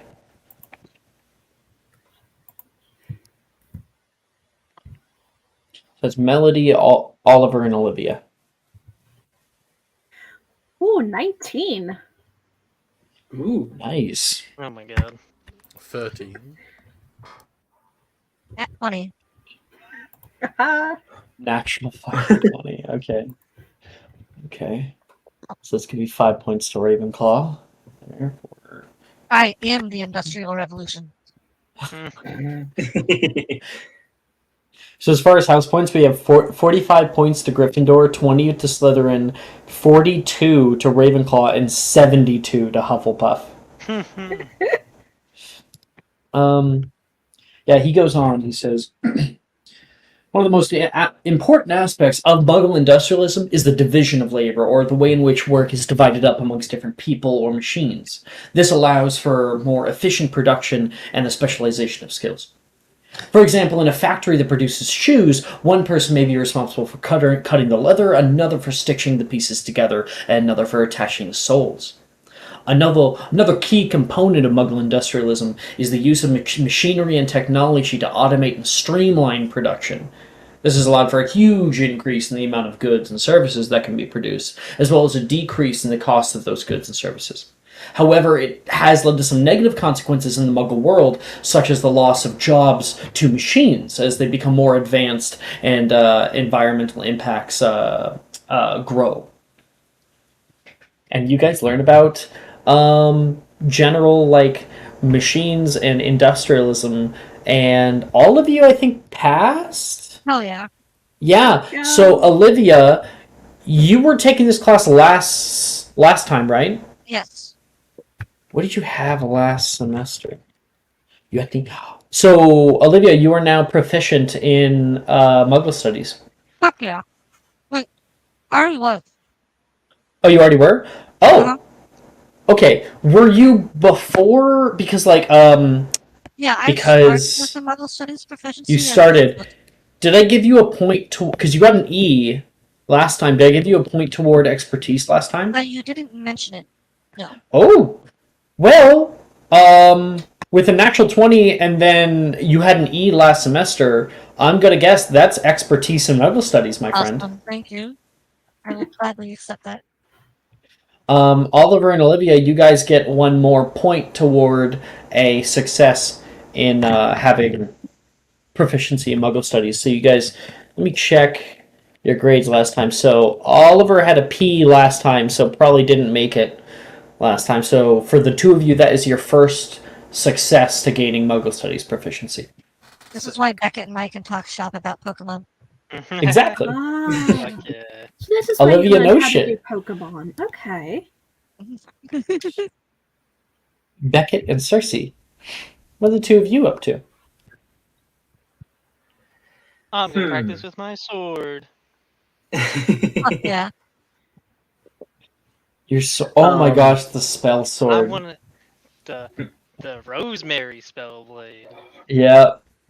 Rosemary. I want to get proficiency in it.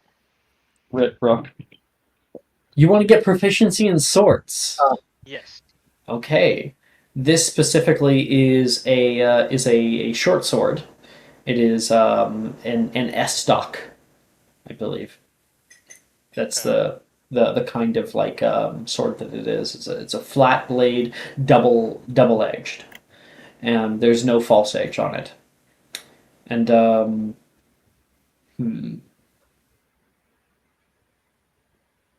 where are you going to do this? So I asked about it.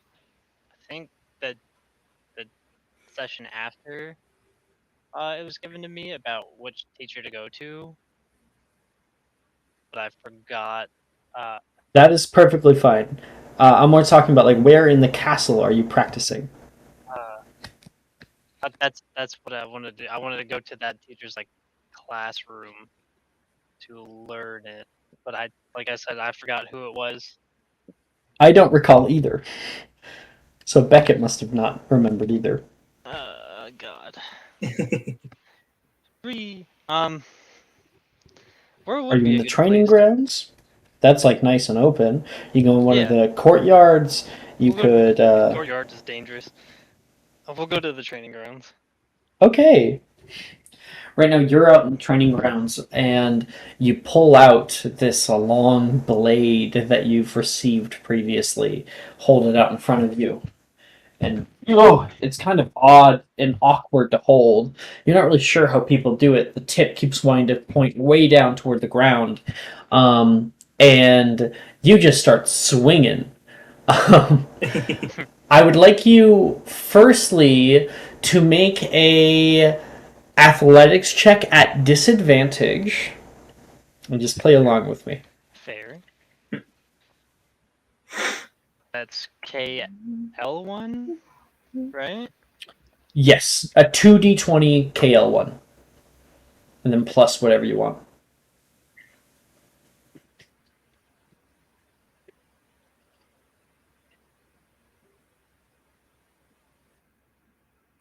Five. Yeah. So it's 5 because you're having a ton of fun. A ton of fun. But it doesn't actually help you in regards to how to properly hold a weapon. So you're like... Whoa, whoa, you're having a lot of fun with it in the... You're making the... noises out there. And you end up kind of gaining a few people who are giving you weird looks as they're passing by, but you don't give a fuck. And you can see, as you're doing this, you can see kind of a silhouette of somebody in your peripheral vision. Yeah. And you turn towards them, and Janice is standing there staring at you, holding her book, like right here. Like, I have a book. So she'd be holding, like, just staring at you. Hey. What are you doing? I'm trying to get to know how to use a sword, but I ended up getting carried away. Well, first off, your stance is, like, completely off. Well, I don't know how to use a sword. Essentially, Obviously. I'm upgrading from shivving to stabbing, so... Says, you look like if a rabbit was given a dagger. I don't understand what that means. She walks forward toward you. You can see she looks down, kind of thinking for a moment. She puts her hands on yours, changing your grip onto it to a different kind of position. She says, "Keep the palms together properly. Put them right up toward the hilt, not at the very bottom like I was saying earlier. That's a really good way to be throwing your sword." She kicks your legs to kind of put you into like a certain kind of stance. Good. Okay, now bring it down here like this. And it's kind of this really awkward position where you're like down, pointing down toward the ground. And She says, and when I take a step away / up like that, she takes a step back and look at you.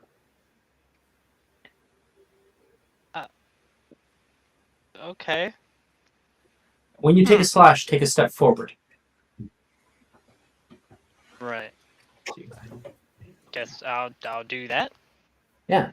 And then she flicks her wand once, and the sword, as soon as it comes up, is caught. Can't move it. And she says, now that you're up there, you're going to use that forward, backward momentum to swing forward on the side. Try. She'll release it and watch you try again. And I'll do it the way she meant to, I guess. Yeah. And you're able to swing to the side, and then she stops it once more. And from there is a good way to go in, back to starting position. And you do so. And she kind of takes a step back. Not half bad.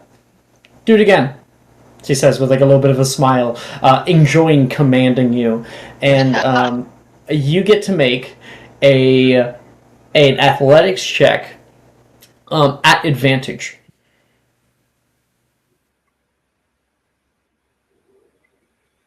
Being dominatrix right now. It's not. Uh, You are in a way being domed. Just not saying.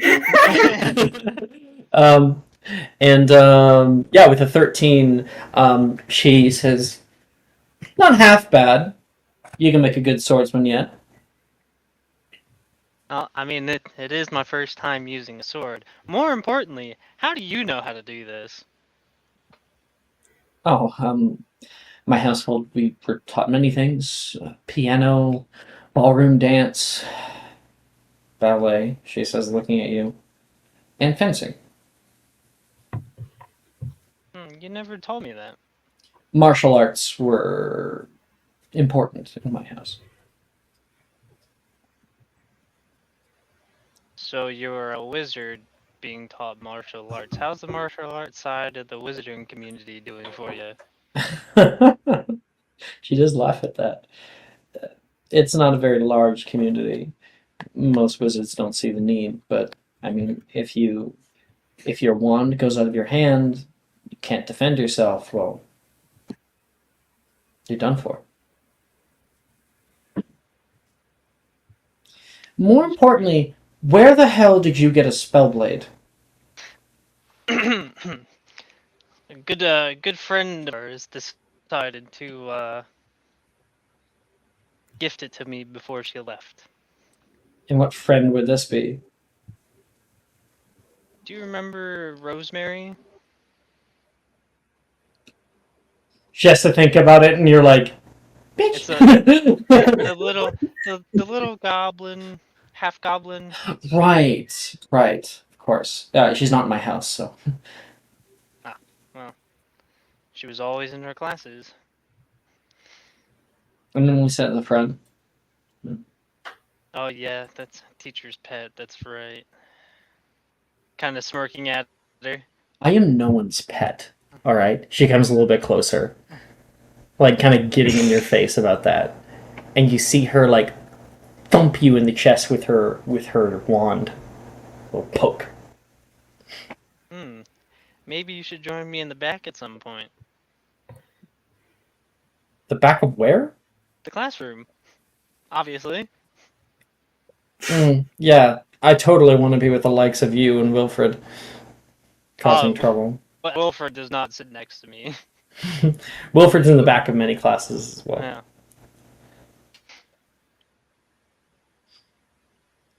Yeah. Perhaps you should try putting in a little bit more effort, a little bit more research before you start throwing a sword around, and meet me at the front of class. And she will turn around and start heading her way out, back toward the north courtyard.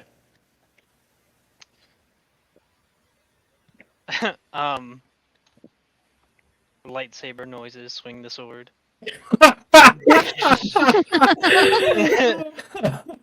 Inspiration, Ted. That was great.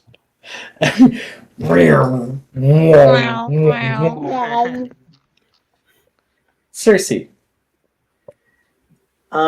Yeah, I think I'm gonna try and start working on getting proficiency in performance. So she's spending her free period basically going to like an art classroom and maybe just working on some sewing or even some Yeah, painting. I get what you're doing. Okay, I understand now. hmm hmm Okay. Um. Hmm. You head into the art classroom, and similarly, you find kind of a similar. Actually, I think there's nobody in the classroom right now, but you can see Professor Bruce currently, who is taking large pieces. Well, she has like a large bucket of sand. She puts her wand up, and you see them culminate into these very nice pieces of glass. You see her take her wand somewhere else, and this kind of molten hot glass melds into the other one, and then that one also grows hot, and it begins to kind of pool around. You see it get larger, and then shatter and fall down into a piece of cloth that she has set up underneath of it. She doesn't seem upset by it, but she doesn't seem to notice you enter. I don't know what that's supposed to be, but it's very pretty. Oh, well, hello, Miss Travers. What can I do for you? She says, taking another one. You can see a large Oh, pile of glass shattered next to her. oh, I was just coming here to work a little bit um, on my own art, but since I you're certainly here, I don't have a figured. problem with it. I have a open door policy, after all. Thank you. I wanted to ask something because I've been working a little bit on a project, but I'm kind of stuck on it. She immediately pulls back. You're asking me for advice, she says, kind of turning toward you and putting her entire focus on you as you see it shatter and all fall down behind her again. Yeah, I think you would probably uh, know more than anyone else about it. Um, I've been taking divine runes, um, and learning how to cast spells that are written out. Um, but my thought process is like, if you could take those divine runes, um, and put them onto objects, couldn't you make you imbue those objects with that spell, like Um, clothes, for example? I believe I understand what you're getting at. And yes, there is some overlap, but you are not speaking of imbuement itself. Imbuement is the art of creation, the very feelings deep within the caster's soul. Made manifest, she says, puts her wand out and presses it over the shattered glass, and you watch as the shattered glass rises up and culminates into this slowly moving art piece of shattered glass that are moving around one another. You can see they're colorful pieces. She says, rune etching is separate, something that they do to create imbued objects like the kinds that you might find in your kitchen.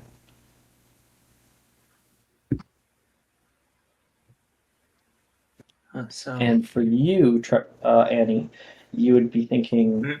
like, could there be an overlap? You know? Yeah, yeah. Cersei will ask that.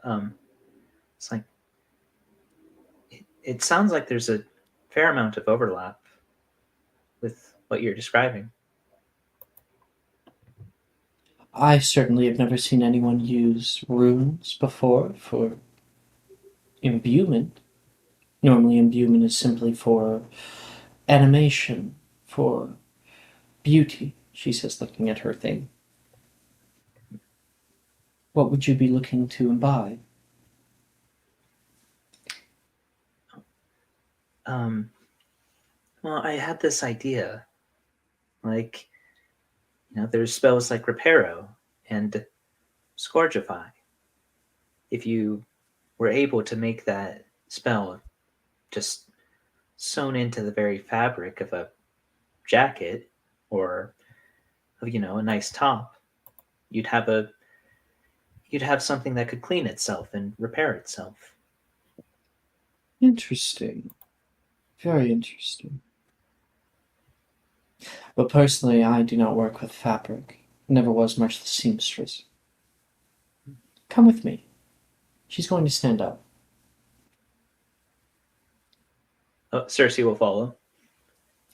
She is going to lead you to the Oxford building, where... Pull back up the class list. Where Melody, Oliver, and Olivia, as you guys are hearing about Muggle industrialism, you hear a knock on the door. Come in. Hello, Professor Milne. Professor Bruce, how can I help you? You can see Cersei enter behind. We were just looking at perhaps borrowing something of yours. Borrowing something? I didn't mean to intrude. Could we enter the showcase? Certainly. If everyone can please look over your notes for the next 10 minutes, I'll be right back. And,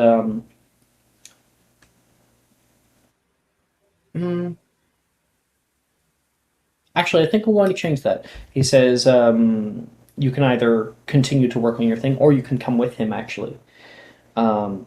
But Bruce and Cersei walk toward the back door in the back of the Muggle Studies classroom, and Professor Milne flicks on the lights. And you can see like light bulbs actually illuminate in the space in this room. Which is definitely interesting because electricity is not supposed to really work very well at Hogwarts. But in this room, apparently it does. You can see a whole bunch of shit that's in here. You can see a whole car that is set up in the left-hand corner of the room and currently like floats in space. You can see a old washing machine that's in here. You can see they're all like set up on like podiums, like it's some kind of museum. You can see a telephone line that seemingly has just been ripped out of the ground and has been set up in the back left corner of the room. You can see toasters, microwaves. You can see a Zune, like a little Zune with headphones, and a laptop. Actually, probably not a laptop. It would probably be like an old Apple computer. Oh my god. And Professor Oh my Bruce gosh, has... those old Macintosh, Apple, fucking... I remember those. Yeah, the old, like... Yeah. Yes. Like the clunky ones, with the thick monitors. The ones that were like round on the back. Different see-through, different colors. Yeah. I have a high school story about that, but that's for later. I don't want to hear your high school story. Like I do, not on stream. Yeah, those stores are not safe for life. Understand? No. They're not. Alright, everyone, it's time for Middlesbrough Story Hour. So Oliver, Melody, and Olivia, you guys can come in if you want. and yeah. look all around at this shit. Sure. I'm gonna investigate the Zune. Which is to say, Oliver, he's gonna stare at it very intently and go, "This is clearly a demonic device." Not upstairs, the Zune. They have like little plaques that explain Nothing. what they are and what they do. And Professor Bruce with Cersei, she says, "Just a moment, dear." She's going to go talk to Professor Milne for a bit as they take a few steps away. And Cersei, you can see your friends are coming in. Hey. Oh. Hey. Were you trying to work on something? Oh yeah, I asked Professor Bruce about a project, and she brought me here. Oh. I don't know exactly how this all relates, but I'm sure there's something here that she wanted me to see specifically. Oh no. Unacceptable. You're planning to become even more beautiful, aren't you?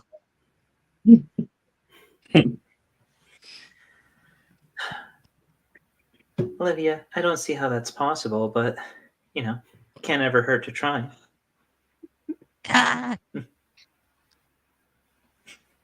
What the fuck?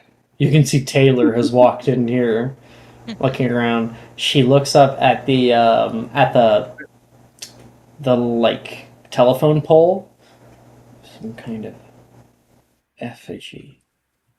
I don't know if that came up on the mic. Did that come up on the mic? I said it very quietly. Yeah. Okay. Yeah. Local magic is so Sam weird. and Sally come in. Seriously, what are you doing here?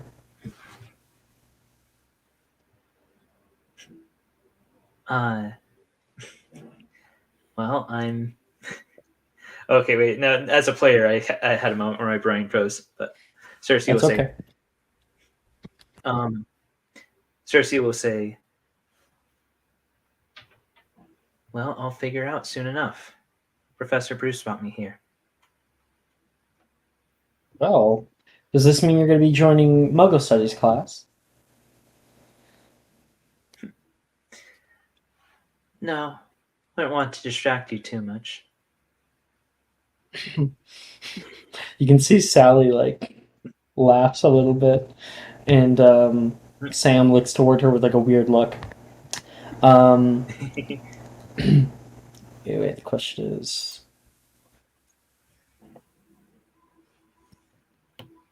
no, it doesn't look good. Okay, so after a little while of catching up with your friends and everybody looking around at the weird shit that's in here, you can hear the squeaking of wheels come nearby, and you can see Professor Bruce standing next to Professor Milne, who's wheeling out this weird thing toward you. Well, it's on loan, but I do want it back at the end of the year, alright? And you can see it is a mechanical, so like foot-pumped sewing wheel. oh wow. It's like cast iron. I think I've seen something. Like Melody gave me a sewing machine before, but this one looks a lot different. Oh, do you already have a sewing machine?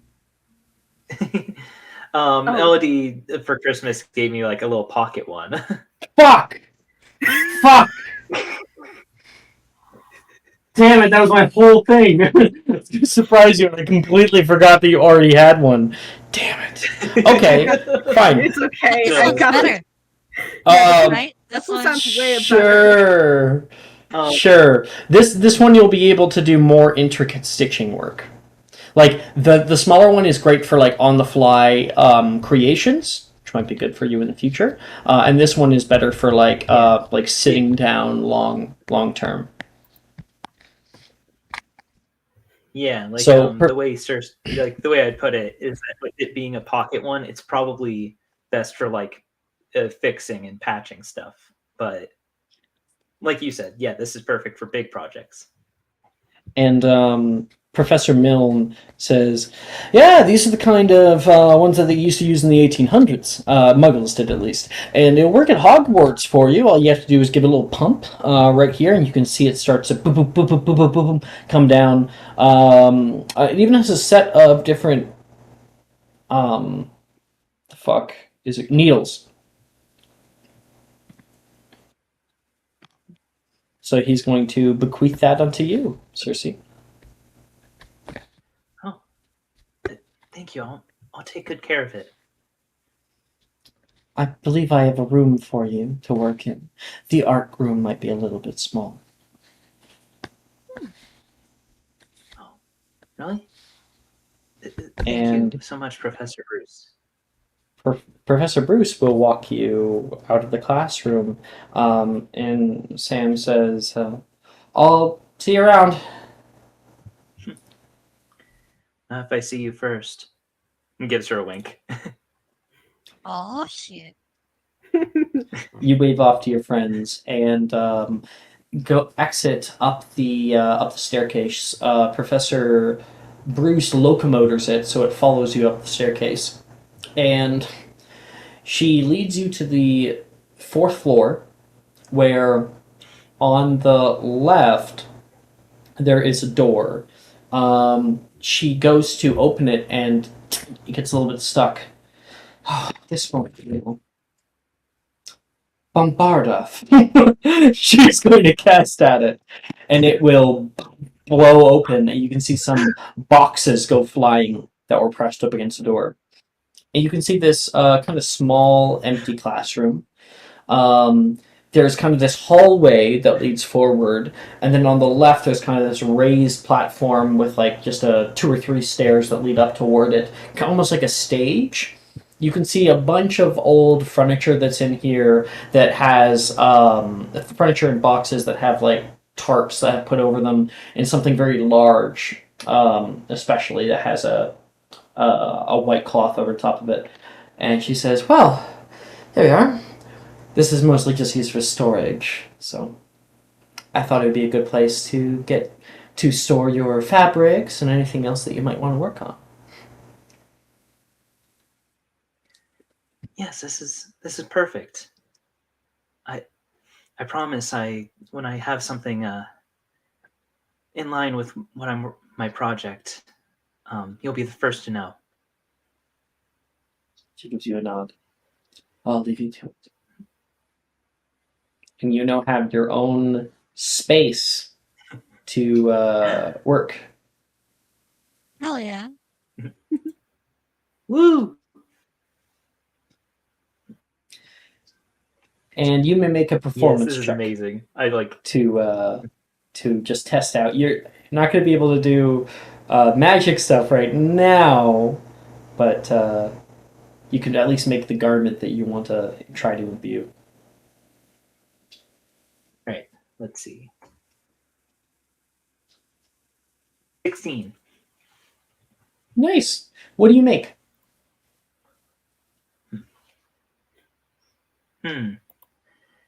Like a robe, I think some pants, I vest.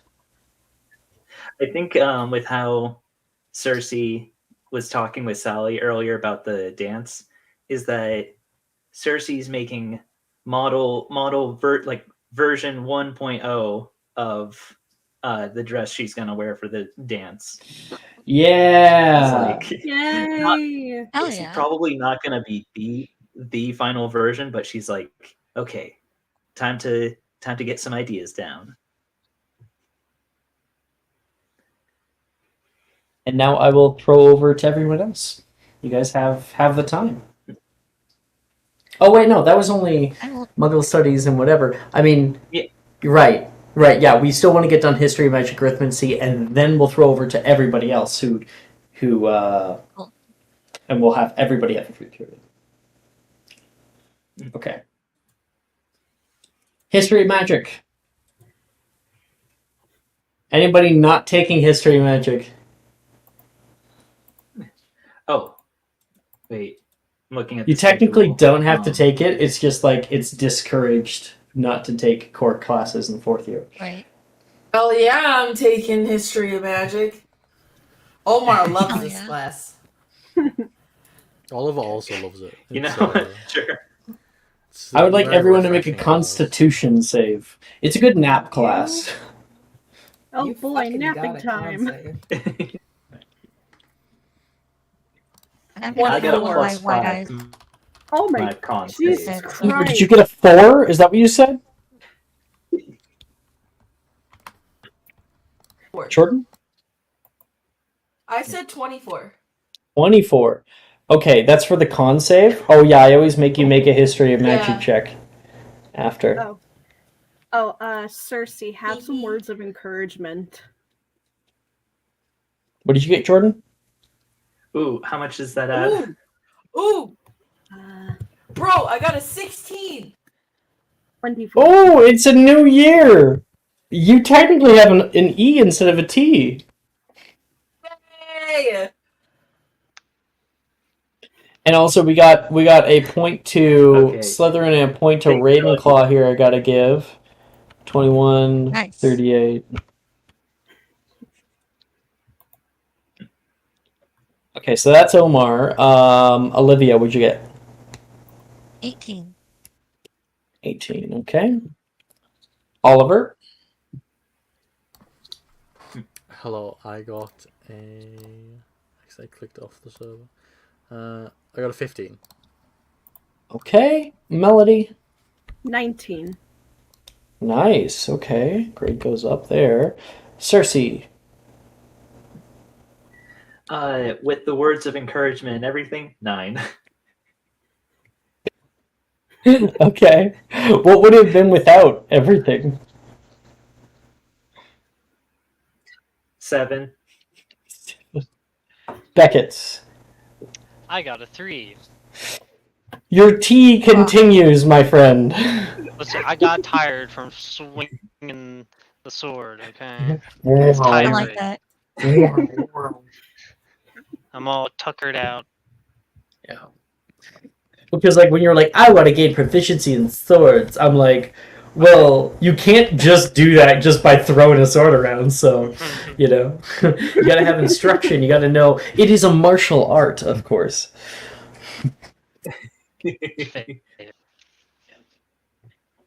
Oh, and did you succeed on that? Yeah, I think you did. I don't know if I told you, Beckett. That is one success toward swords proficiency. Hell yeah.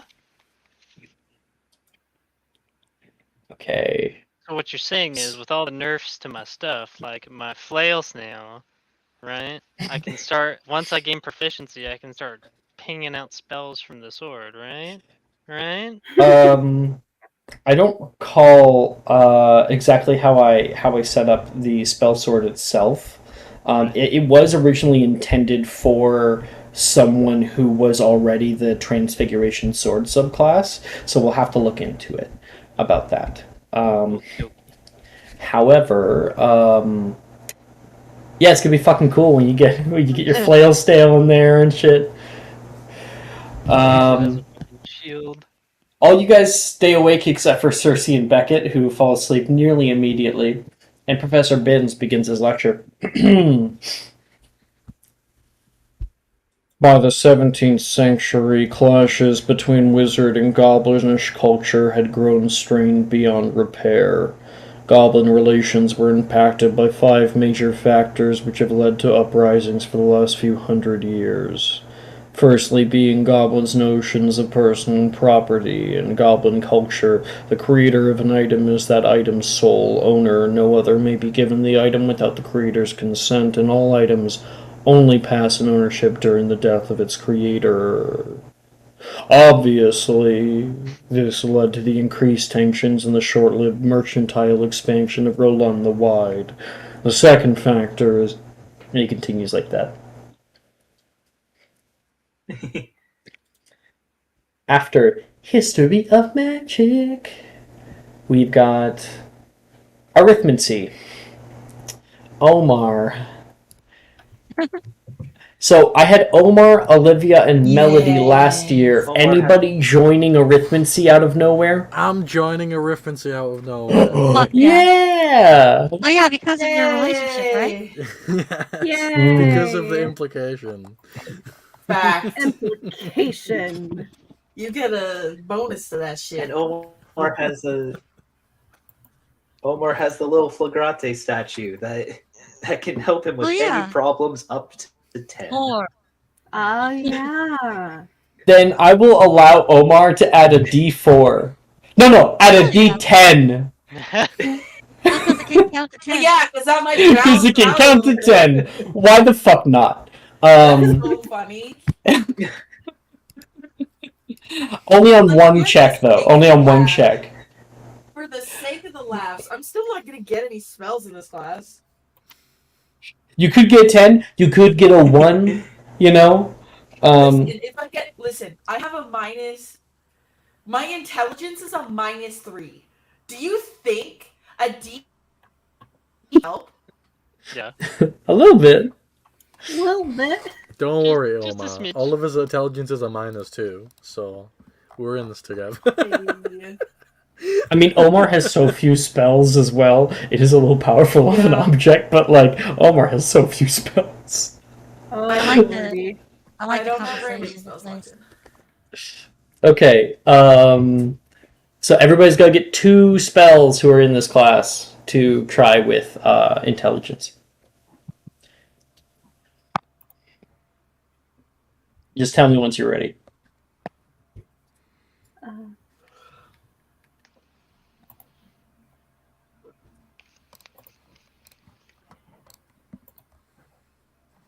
I think I got 2.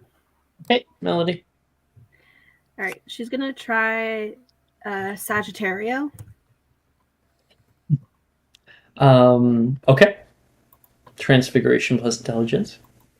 All right, so that is 2 plus 2. 7. Mm-hmm. You start. Double check notes. Okay. 15. Much better. You start writing your little incantation in the air with these numbers. You double check it. You have flagrante, right? Yes, I do. Okay. So yeah, you're writing in the air with your wand, and then you go to cast. You flick it, and you see all of the numbers burn one by one. And all of them burn to a bright blue, and then culminates into a single floating arrow that turns in a direction, fires off in a loop, and then disappears. Nice. All right. And then she's gonna cast Orchideus. Okay.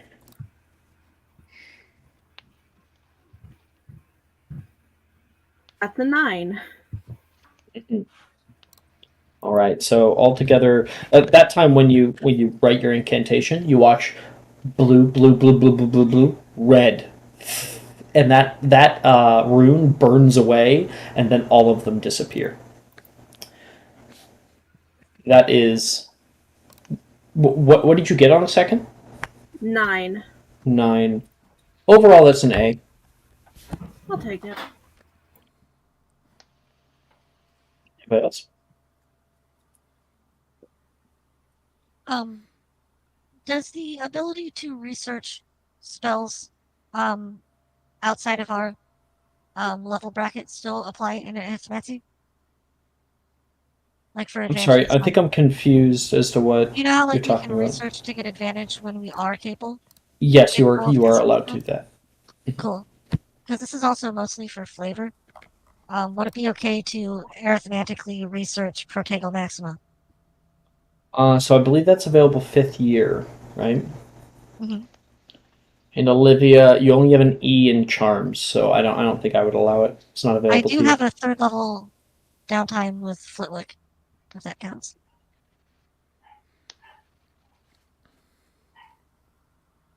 Yeah, you would have to spend a free period to research it, like in a library rather than in class. If you would like, Shay, I will allow you to bank like these attempts, or even both if you want, and then spend a free period like actually finding that spell. Okay. Cool with that? Yeah. Okay, so we'll make your rolls later once you have it available to you. Okay. I am ready to. All right.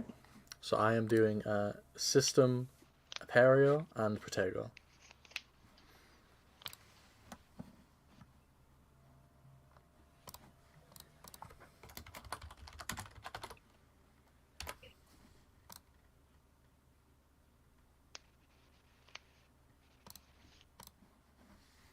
Ironically enough, I'm now doing the math in my head for the my intelligence score versus my thing. So, I'm LARPing now. Like you're actually in class. You're fully immersed now.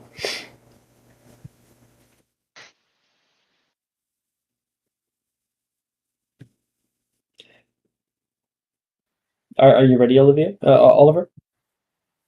Doing your thing, or? Yeah, I got it. Do you want to tell me the outcomes of the rolls? Yes, I will. It is Okay. 18 for System Aperio and Okay. 19 for Protego. Not bad. You get an E in this class. That's of course with the. I don't need that. Stop. There's of course with the perk that you get with Reese. Yes, it would be it would be only +4 if it wasn't for Reese, because I have horrible intelligence. So Nice. Omar, you are last, my friend. I'm fucking ready. Did Cyber give me something? Yes. Advantage. You got advantage. Advantage. Okay. And I have a D10 on one of them. Yes. Oh, Well, may as well use it on the one that has advantage, right? Dude, I bank all my shit on one roll? Like, I would. yeah, you would, but that doesn't mean that I would. Okay, I'm gonna roll an advantage, and if it sucks, I'll roll the D10. Is that okay? Yeah. Okay, cool. I'll roll advantage first. Okay. It sucks, so I'm gonna roll a D10. What did you get? I gotta. I'm trying to do Protego. And I've got a dirty 1. I rolled a 10. Oh my So you got god. 10. Wow. I'm gonna just roll again with the D10. And just have that one be a fail. A dirty 1. I rolled a 10. Come on, I just want Oh a my Protego! gosh. Okay. No! No, I rolled a 2 on the die! You gain advantage from Cyber again on Yes, this one. Yes, thank you. Okay. Okay. What's that? That's a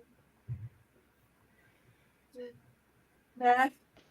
I got an 8 on my D10 and a 13 on the die. What's that?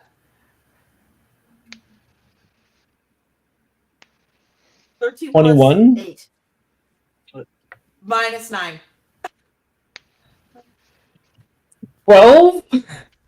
Does that make it? For what? For Ortega? Yeah! Oh, you get to add a D4, may as well for your grade. Oh. Ah. Add a D4 really quick. Yeah. 1. 15. So 13. 13. Oh my gosh.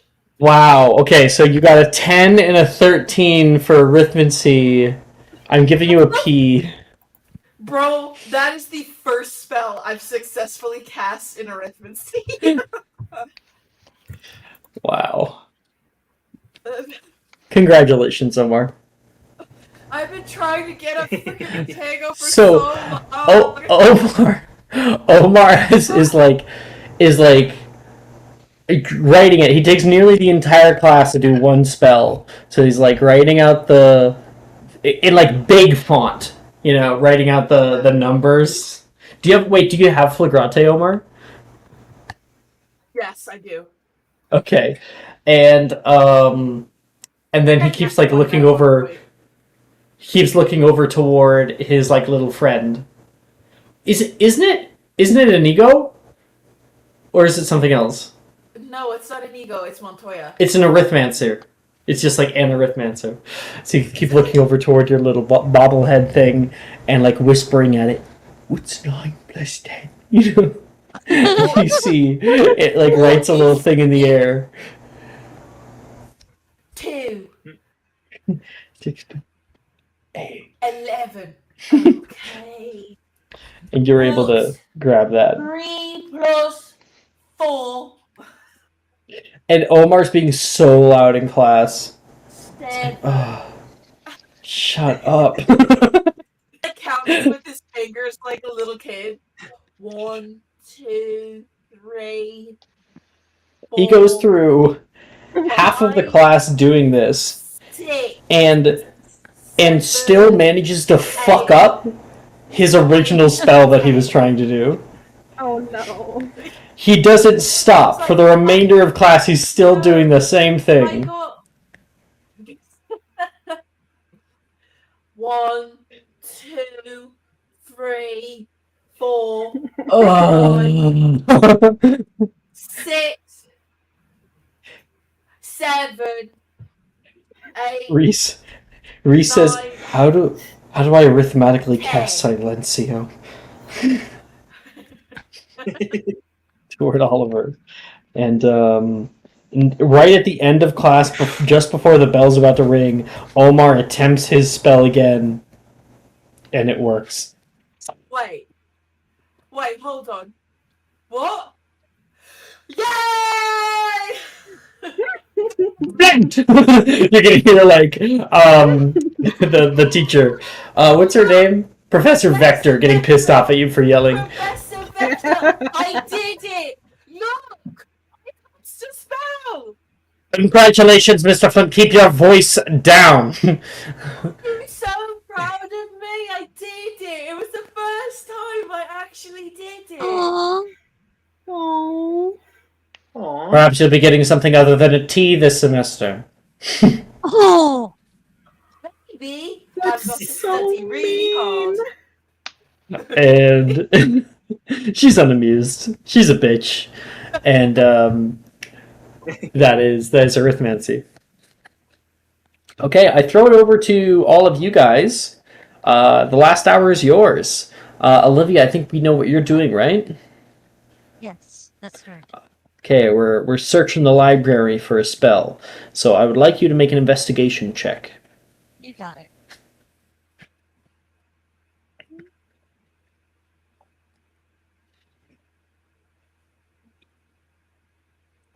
$27.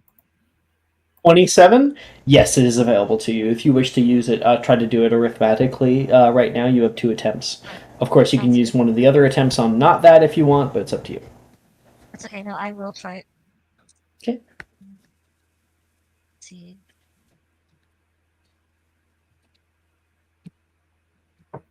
The 24 on the first attempt. Yeah. And a 30-20 on the second attempt. Oh, motherfucker. That's an O. Yeah, you are able to cast a Protego that not only is like a shield in front of you, but rather you cast it out, and from the tip of your wand, you can see it pool off in all directions, and you are covered in a dome of ethereal blue energy. Excellent. Of mathematically perfect circumference. Yeah. You're like using like the graphing, flagrante graphing to make a circle. The secret to pi r squared is to actually be eating pie. Does that mean I need to be eating class? Yes. Yes, it does. Okay. That's why the Hufflepuffs are so good at this. Macy's like, Oh. fuck. Oh. She's not good at all. It's okay, At Macy. what? Here. And she kind At of. which class? Excuse me? Arithmancy? Macy is amazing at No fucking way she's amazing at it. I'll check my Yes! notes. No way That's Macy's good at thing. arithmancy. Yes. Yes. I do not believe this. Yes. Macy Sickle, best subjects, arithmancy. Motherfucker? Jordan? She's like, okay, listen, I based her off of a real person. There's this girl that I used to dance with when I was growing up. She was the dumbest person I had ever met in my life. I'm telling you. She was the biggest airhead. She could not focus on anything. And like, it wasn't for any legitimate reason. Like, she doesn't have ADHD. She's not like neurodivergent at all. She's just that stupid of her year. So she's built different. Sorry. Well, you cut out the last sentence there, Jordan. She was valedictorian in her year in high school. And I'm not shitting you when I tell you she's genuinely the dumbest person I've ever met. So It's that's what I Tina. based Macy on. Yeah. Yeah. Oh my god, you're right. That's what Macy is. She's fucking smart as shit, but she's dumb as fuck. I love Okay, that well, so much. I learned something new about your characters every day. It's never that's why the Hufflepuffs are so good. You see Macy just like and you can see she in and out of Manus conjures a hot dog. Nice. So everybody has their own free period that you guys can do. So that was Olivia's. You know exactly what I'm doing. Sword still? The sword. You don't want to hang out with Gary or anything?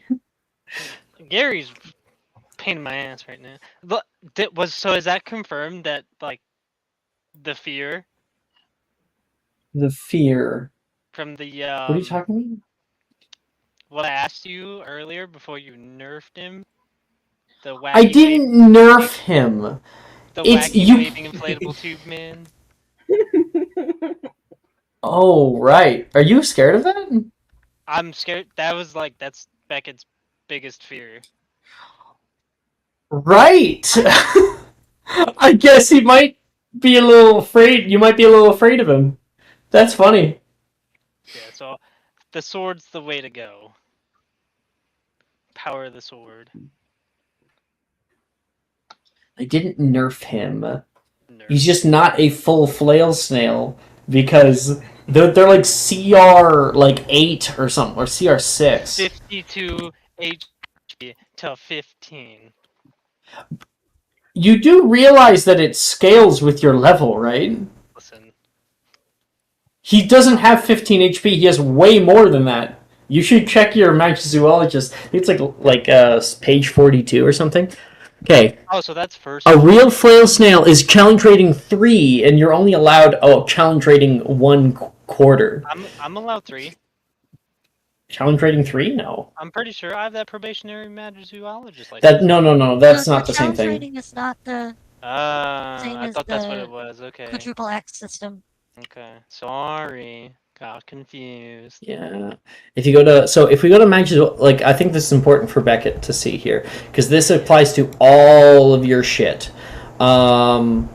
So with 8 hours of uninterrupted communication and bonding, you can call upon a non-hostile beast to serve as your faithful companion. When you gain this feature, select your companion from any medium or smaller single beast of challenge rating 1/4 or lower.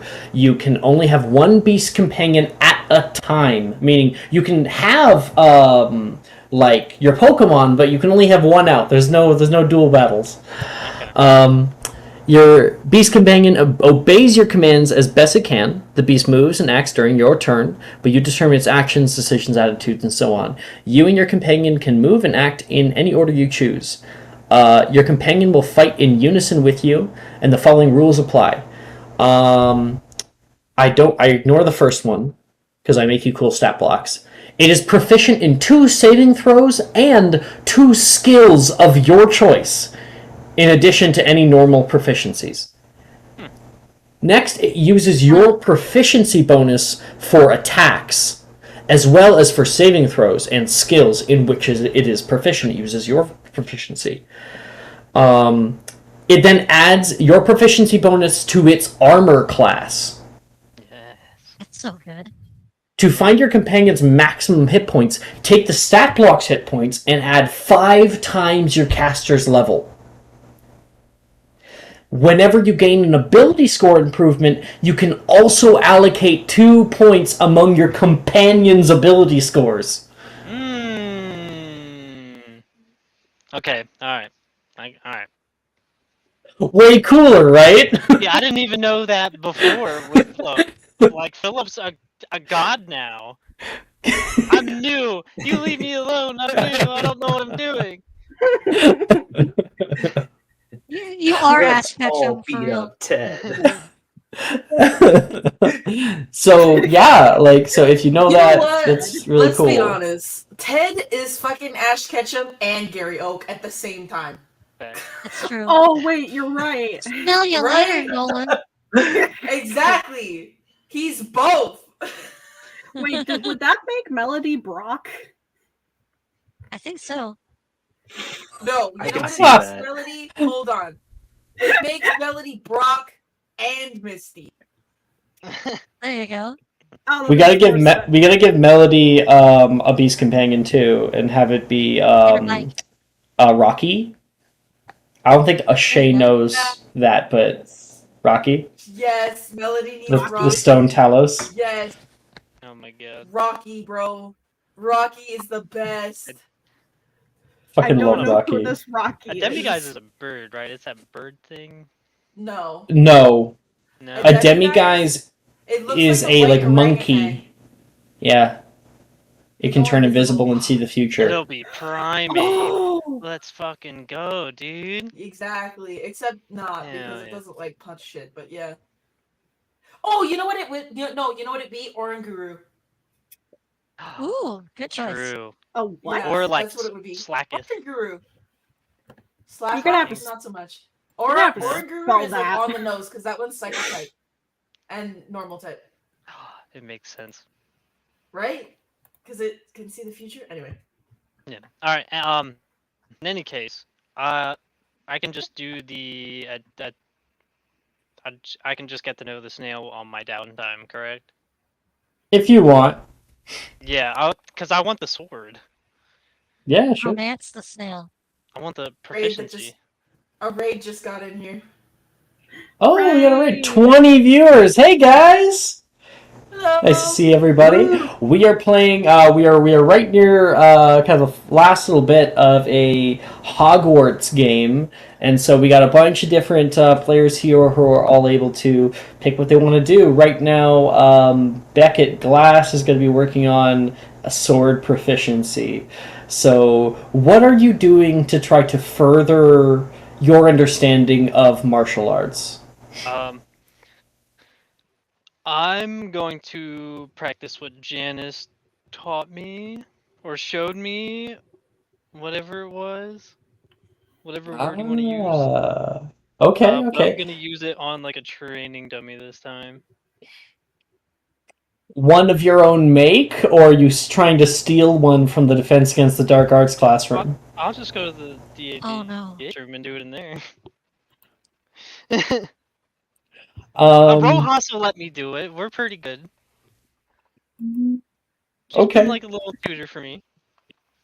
You head up into the Defense Against the Dark Arts classroom, and you can hear explosions rocking in the space. This is the 7th year Defense Against the Dark Arts, and it's fucking wild. You can see people weaving like firestorms in the space around them. People throwing out fucking confringos. People turning conjured brick walls to dust. And you can see Professor Rojas, who is walking around the space in her little red dress and watching everybody. And you can overhear two people who are currently fighting right now. You can see a few people who are surrounding them, watching them go. You can see a Ravenclaw boy with dark black dreads, and he is sweating right now. He's flicking out spell after spell toward this blonde-haired girl, and she casts out a Protego Maxima, and she grabs this spell, entirely encasing it and petering it out entirely. Gonna try better than that, Marcus. And you can see Marcus kind of gives a little smile and flicks out. All right then, let's go. And she flicks out Confringo toward him, and there's a bright red flash of light, a mote of fire that flies toward him. He goes to try to cast a spell, like in reaction, and she goes underneath the Victo, and it hits him right in the middle of him casting Protego Maxima that stops him halfway through. His eyes go wide, and there's a huge explosion that rocks him into the back of the area. Yeah! You know, like the kids, like, Stella! Woo! That was so cool, man! You see people going over toward Marcus, and she walks over toward Marcus, puts a hand down and helps him up, and kind of cleans him off a little bit. You look like shit, she says. Better than you. And, what was I saying? And then you walk in, and Rojas notices you quite quickly. Beckett, hi. Sorry, we are kind of in the middle of something. It's kind of a dangerous space to be. Can I help you? It's fine. They won't hit me at all. I'm a child. I came up here to ask if I could borrow a training dummy. Borrow a training dummy? Yeah, just like use it for free period. Last time I let somebody borrow a training dummy, Billiam got into quite a bit of a predicament out in the armory. Billiam. Well, I mean, you know I'm responsible with other people's stuff, so Make a persuasion check. yeah.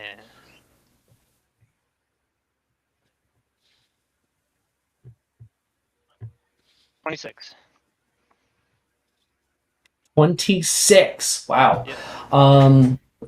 With a 26, Professor Rojas says, all right, we rarely use them in 7th year. This way. But don't make me regret it. And she's going to go over toward the wall, press her hand on the wall, and out of the wall, this training dummy comes. You see it put up its hand, the wand in its hand, and says, all right, Beckett here is going to be your sparring partner. Listen to everything he says. And it turns toward you. It's on like a single wheel. Cool. So, can it change its wand into a sword? Yeah. Okay. I wouldn't do it in here though. If you wanna wheel it somewhere else. We'll wheel and deal to the training grounds, I guess. Sure. And so you got this tall, like it's like 9 feet tall, this thing. It's made out of solid wood. It has like a very odd mask on its face. And what do you ask it? Can you transform your wand into a sword? It puts its hand down, and you watch as a large wooden sword is transfigured onto the very, very tip of it, and it points it toward you. Okay, just block the attacks, and then I'll start practicing what Janice showed me. All right. I would like you, please, make a strength attack, but without proficiency, because you are not yet proficient in swords. I will allow you, because of the instruction that you have received, to add 1 to your roll. Ooh.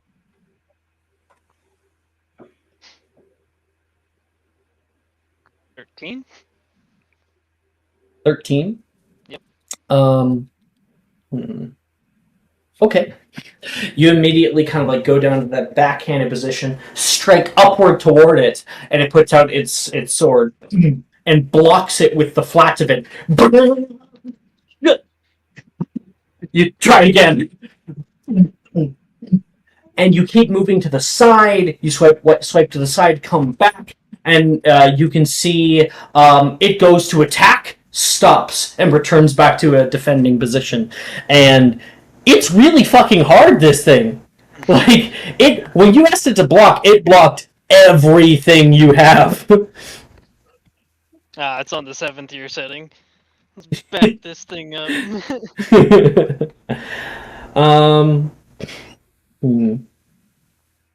I'll allow you for a second success. Sweet. Ah, thank you. Finally. Right on the cusp there, though, bud. All right. So for the remainder of the area, you are fighting against it, and you kind of start to get a little bit frustrated. You're going after this. Yeah, yeah, yeah. 1, 2, 3. 1, 2, 3. As many attacks as you can, and you watch it like pull back again, and you go for the strike, and you hit it like directly in the chest, and you can watch as splinters fall back, and you see it wheels backward and comes down toward you, and it strikes down, and you have to block it immediately. Ah! And it attacks 1, 2, 3, and you're blocking every single one of these. You're a little scared because you didn't tell it to do this. Can I parry one of the attacks? Ooh, I like the idea. Make a dexterity check. Have you used the advantage you got yet? I have. Oh, you got an advantage from Cyber.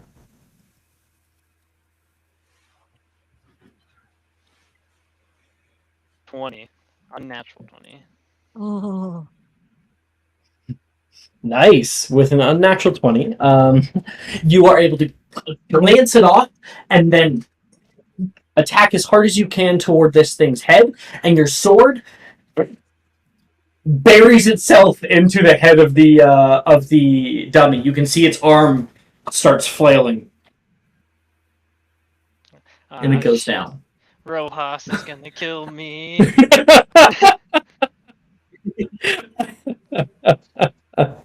Don't make me regret this. The words they echo in your ears. Who can I see God. around me real quick? I don't think there's really anybody out here. You're out in the training grounds, so and it's later in the day. Oh, that would mean you'd probably see first years in flying class, like a little ways away. But that's it. So you'd see Matt and Hooch.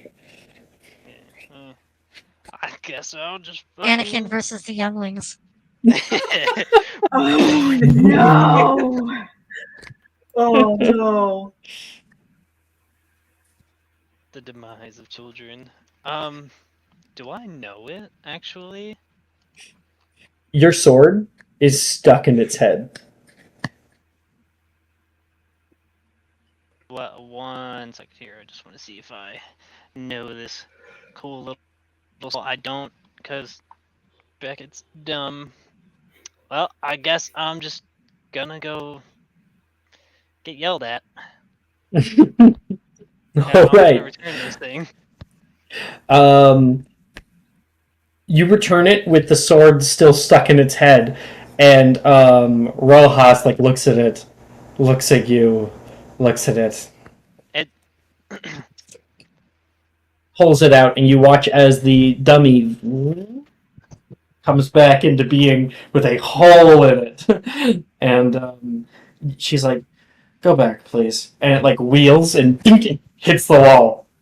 Dink, hits the wall. So what happened was, I don't want to hear it. She says.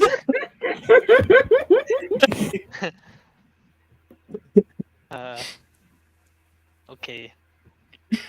And she's going to return to her class, and you like bow your head in shame and leave the classroom. But congratulations, you have a success in a second success in swords. Yeah. Only one more needed. Only one more. Okay. Ah. Okay. So, everyone else, you guys still got your shit? I know Circe might be working on something, right? I can't wait for Yeah, the next chapter of the staircase saga. Oh my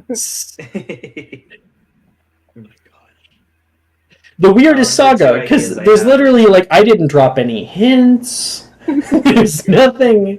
Oliver just since day one has wanted something to happen. And has rolled like shit the whole time. Listen, 7th year, it's gonna be a big revelation about the staircases, and I will be absolved. Everyone will go, "Oh, Wait, you were so clever to figure that out before it was are the even written." stairs Olivia's dad? Oh my god, no. Oh, That would have been a weird copulation. Olivia. Wait, no. I had a thing I wanted to say, but I blanked on it. Shit. Oh no, yeah. Shay kind of knows the little secret of the staircases last Friday, right? yes. Yeah. Stay tuned. Who knows when that'll be released, though. So, Circe, are you doing what I think you're doing? The two ideas I had, like I'll just like put out here because I'm like yes, both are good options. Are either work more on performance, like getting that performance proficiency, or talking with Sally more to get more info on Sam. Those are my that two one thoughts probably on that favor of yours probably is gonna take time to get. So probably like next episode Okay. you'll get like an answer coming your way. Okay. I will then yeah, I'll work more on Circe will actually test out the space. And Okay. work more on that. Circe. It's pretty cluttered in here. So you might want to kind of clean up a little bit. Mm-hmm. I would like you to roll me a perception check.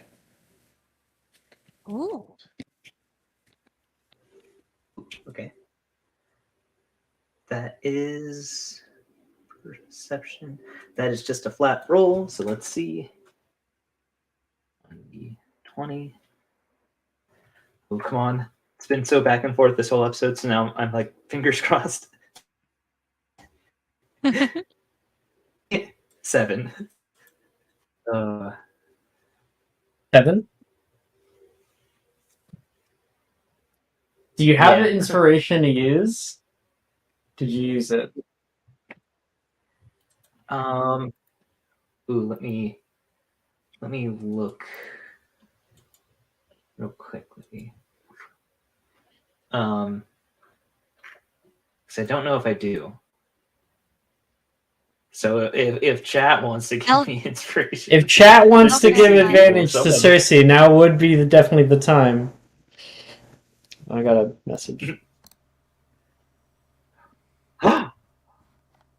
Yay! Oh, Cyber's got you. I'm so happy to slot myself out for inspiration. All right. Advantage. Right, here we go. For One more Circe. time. Come on. 11. That's better. 11? Yes, because 10 was the DC. Because it's really fucking big. Yeah. So you're in here and you're cleaning up. You're like moving shit. off the way to make kind of a nice open stage for yourself. You are able to pull out like rolls of fabric and set them up on a wall. And as you're cleaning, it's really dusty in here. There's like a few windows on the right hand side that just kind of bathe like this area with a little bit of blue light, and you see this large thing after moving boxes. This large, wide object that is covered entirely by a white cloth.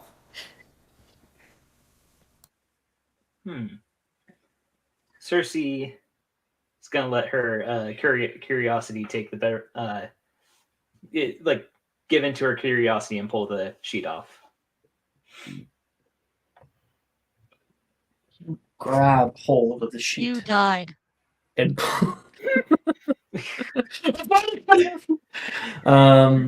you grab hold of the sheet. You pull down, and flowing all around you as it passes over your vision, you see a wide, large mirror with an inscription, very odd inscription, carved into the top of it that reads, Irised stra eru oit ube kafru oit on hosi. And I will copy paste that into chat for you. That's wrong one. Tuesday morning. There you go. It's a beautiful mirror. It has gold filigree along its sides, and it's like tall and wide. It's like a wraparound mirror, and you're like, oh my gosh, this is perfect for like fitting and stuff like that, because it's a wraparound mirror. Oh, wow, yeah, this is great. Now make another perception check. If you fail this one, you fail this one, but... Yeah, definitely.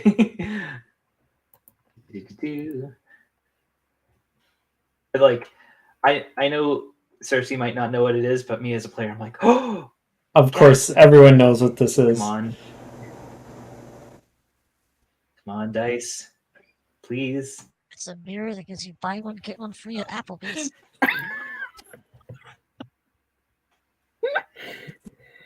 No, you don't see it. Cersei.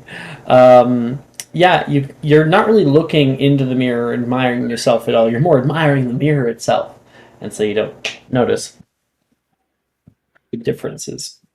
And you're able to successfully get this room set up. So you're working on performance proficiency? Yes. Is that what we were supposed to be working on last time? Yes. I had completely forgot because the whole Milne thing. You can gain one success from previously and make another performance check. Woo! 1d20 plus 3. Like, normally I don't allow for multiple performance proficiency, like multiple proficiency checks during a game. Normally it's like reserved for downtime. But I mean, performance is so niche. And then on top of that, so is swords. So, Swords, yeah.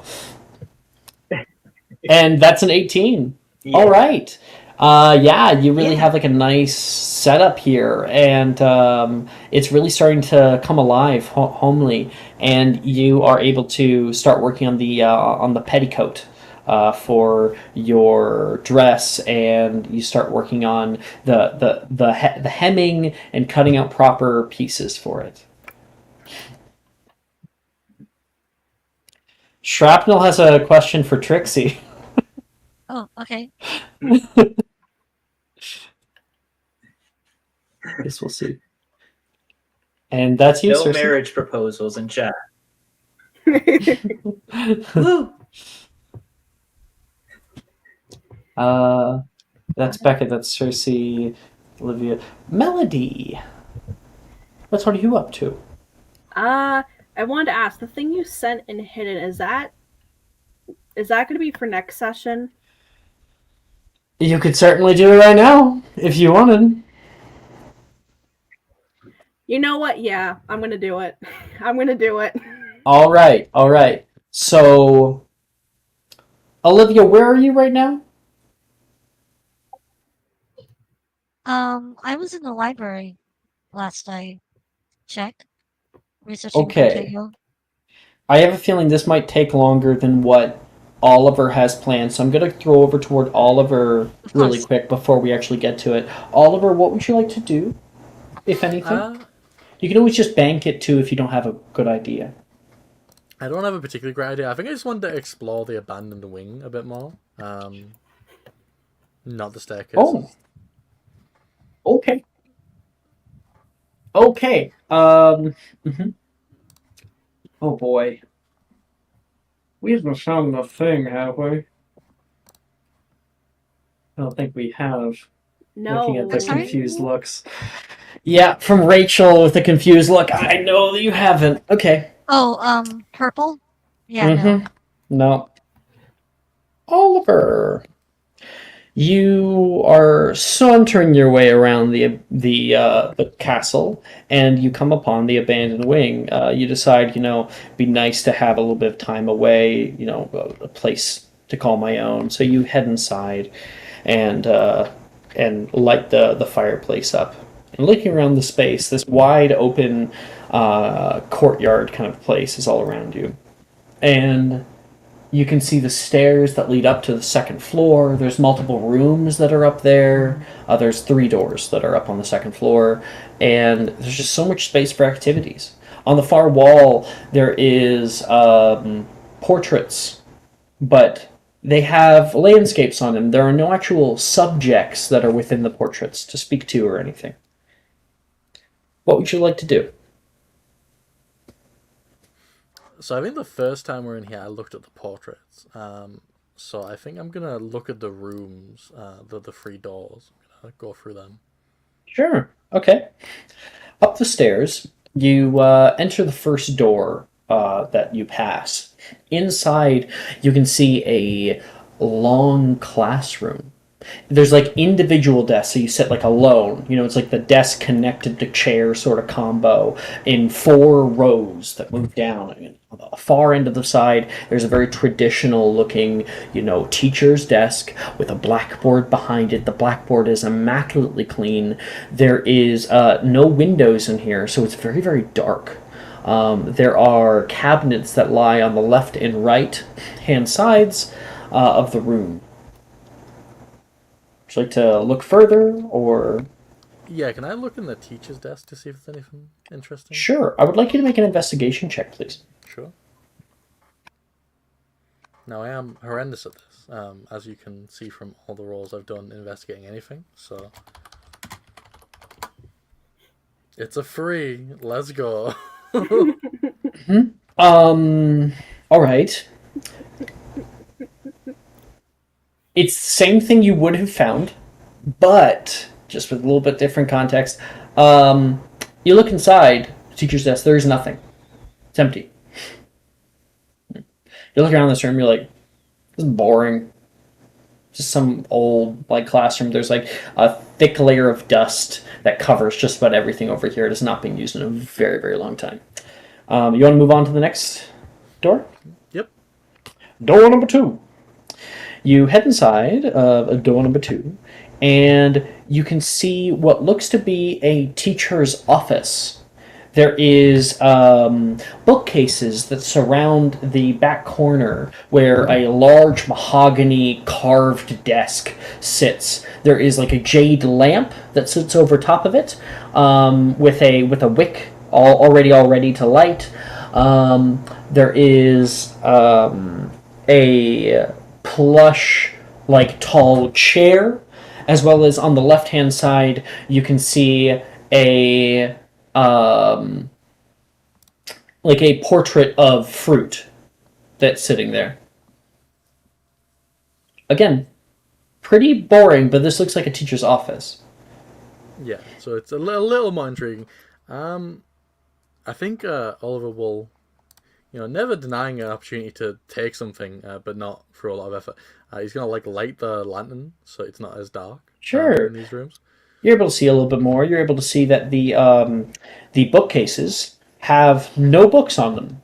They're empty, completely, truly abandoned. Make an investigation check, please. Okay. Is this going to be the staircase all over again? I hope it is. It's an 11, so it's more than a 3. This is so funny to me because I know secrets. There's nothing in here. It's real. Like, you look inside the teacher's desk. The teacher's desk is empty. And again, no windows in here again. So that is the only source of light. There's no papers. There's no quills. It is sterile.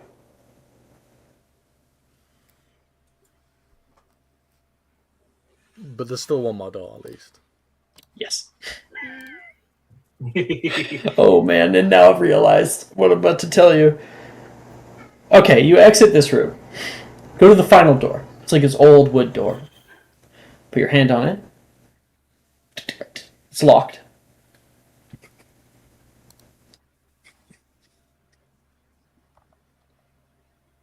Oh, I only have the container opening one, not the door opening. Oh, you don't? Oh, fine. Okay, I thought that you had it. We'll go back. It's not locked.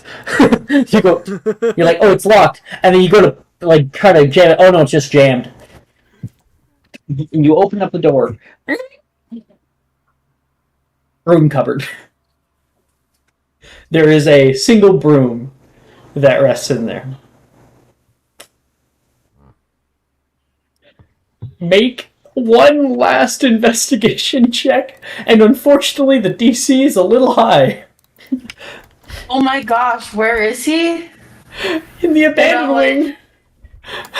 Oh my gosh! I know what that is! Oh my gosh. This place is fucking boring. I will subscriber perk this shit. I cannot allow this to go unchallenged. Anytime Ito goes looking anywhere, he finds nothing ever. The only thing Oliver can do is kiss boys successfully. Everything else is a disaster. But I will happily okay. So Cyber gave you a D4 to this next check here. Okay. Also, Juju said, "Wait, I'm here." Juju gave it. Oh, Juju gave it. No, Maya gave advantage. Juju gave a D4. Okay, so I would like you please to roll again. Roll one more time. Add 2D4. Okay. Come on. 5. I believe in you. 13. Oh my god. I will be nice. I will be so nice. That would have been a failure, but like... Merry Christmas. And even then, it's not much. It's not much to go on. But you're like, fuck, it's so boring. You slam the door shut, and then you can see, as it closes, on its face, very, very faintly, there is a rune etched on its surface.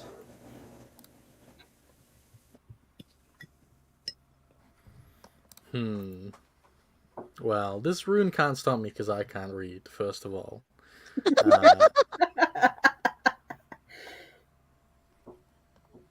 But it's okay. That is enough for Oliver to insanely latch onto this for the next couple of years, along with the staircases. So look forward to this continuing. All right. So yeah, there's a rune etched onto the door. There's definitely more mysteries in here, and you overlooked all of them. Wow. And it's funny because the people who know.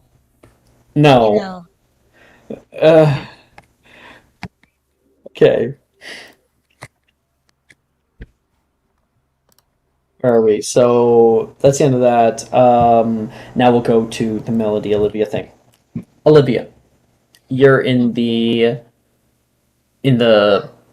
library. Are you doing something alone? Are you with Janice? I believe I was just reading the Protego Maxima Sure. text alone. You're overlooking that when you can hear somebody running suddenly. Rin runs into the room in like a panic. She runs right over toward you Olivia. Olivia! I need your help! Please! Please come quick! It's Melody! She's running. I will run without hesitation. Okay. As you guys are running, you can hear from like the second floor balcony, "No running in the library!" from Madame Pince, and the two of you exit through the main doors. Rin, you are running down the way, and she seems hysterical. She's saying like it just happened so fast. I didn't know that it was there, and she's running you down the stairs until you get to the bottom, and you can see the one-eyed witch statue has been moved, and there's a large hole in the floor. I know you're closer there, and I didn't want to get her in trouble, and so she's stuck down there. I'm gonna jump in. Olivia immediately, like, I'm coming, jumps right inside, and you land down inside this like long tunnel. You can see it kind of snakes and turns, and you can make a perception check. Okay.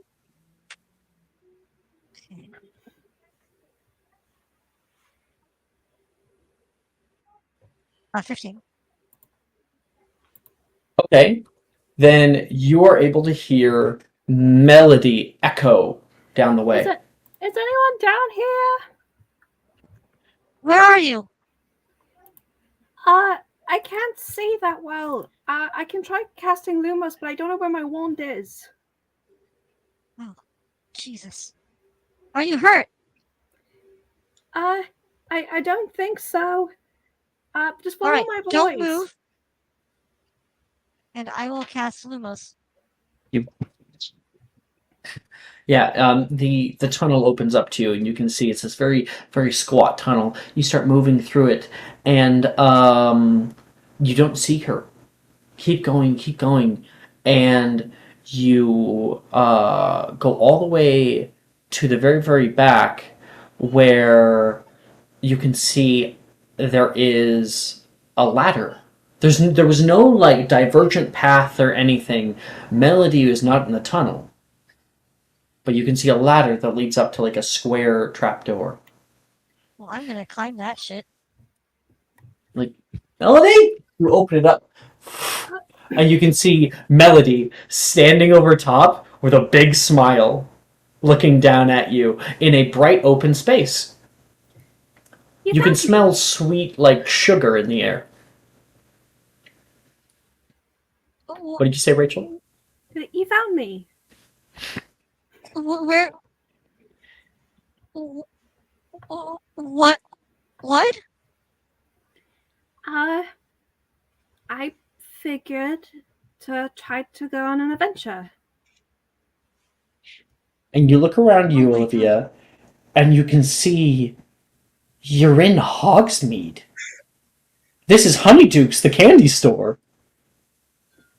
Holy shit. Melody's hand comes down toward you to help you up out of the hole. You need I help will there. absolutely take that. And you are not allowed to be in Hogsmeade until the weekend. So... This whole place. Yeah. I wanted to do something special, so... It's later in the day, and so, like, you can see, like, basically, like, a soft blue light that it fills the shop front. Honeyduke's is closed. You're the only ones here. You? So then Rin was in on it? I asked her to help me out with it. Holy shit! You're a badass. Thank you. Well, here. And I'm gonna pull a burlap sack out of my bag. Let's just start taking everything. Wait. Hold on. She's gonna put down 2 galleons on the counter. It's like, okay, now we can take some stuff.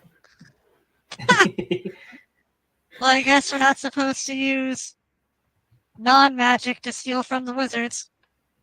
But they never said anything about secret passages. I'd heard rumors, but I've never actually found one before. I think Oliver's been trying to find one for like the last half a decade. But I think so it actually exists. I think you mean making out with the moving staircase is what you mean. Okay, starters, image I did not need. Second, do you like chocolate frogs? Of course. Sweet. I wonder if we can get a gold card. And so Chris? Olivia begins running around the store, kind of like grabbing different things off of the shelves and like putting it in like a bag, and the two of you, you can see like a few people passing in the windows outside, but it's dark inside. People aren't going to really notice you, and the two of you kind of culminate after running around, grabbing different things. You're following Olivia, who's basically just like running through the space. You guys culminate in sitting down in one of the aisles, like leaning up against the shelving units, and sitting across from each other in this little aisle just covered with candy that surrounds all of you guys.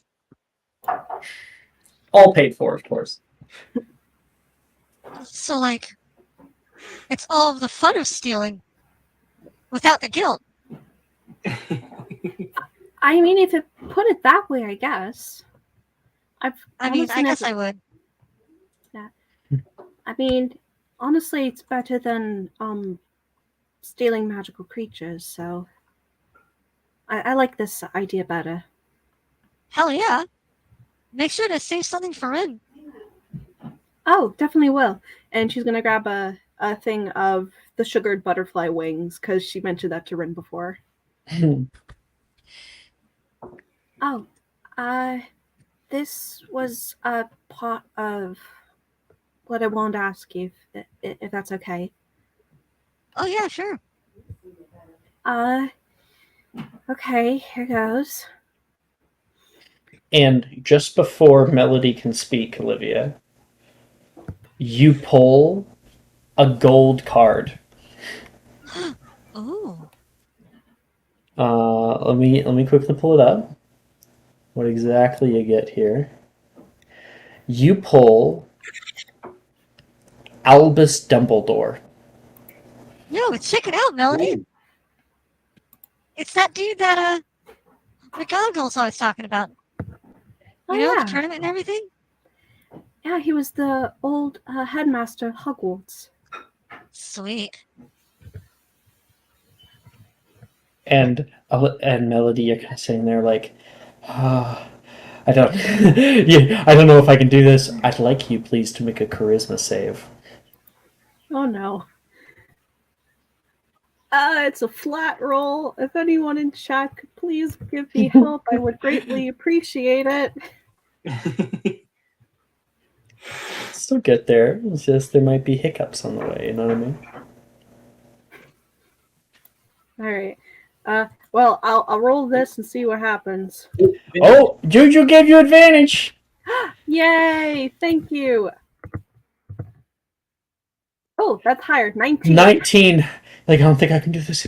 Okay, no, I can do this. I got people who have my back, you know, Rin, Levi, everybody, all my friends. And Olivia and I have, I guess, already been on a date. You look at her sitting there, looking down at this gold card, just like with a big smile on her face. And just covered with wrappers and a chocolate frog that like hops away into the store, creating more chaos. You see her there, and Ray gave you a D4 too. it's fine. It's fine. I'll use it for another thing. Your Olivia's hat has been like placed down next to her. Her like dark black hair rests on her shoulders, and half of her face is kind of illuminated by the little squares of light from the window coming toward her like moonlight. She looks beautiful. And just you're gonna go for it. You feel good. Okay. Olivia, I've been wanting to ask you this for a while. If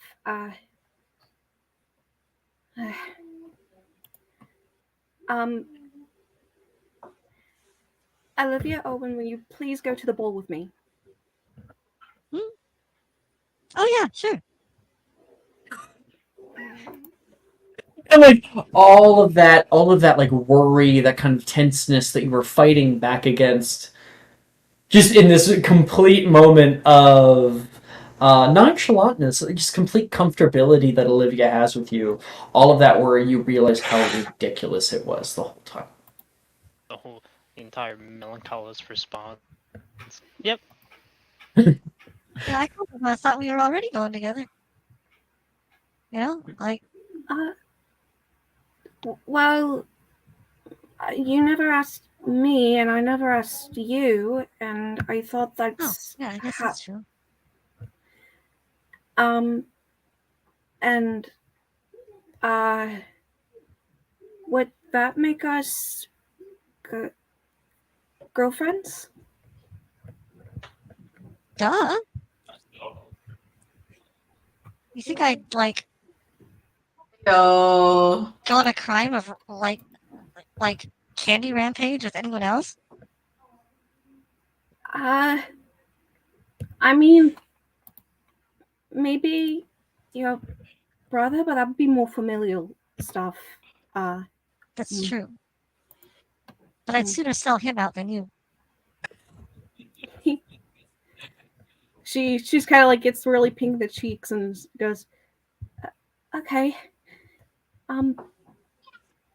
So I guess that helps with the question of will you be my girlfriend?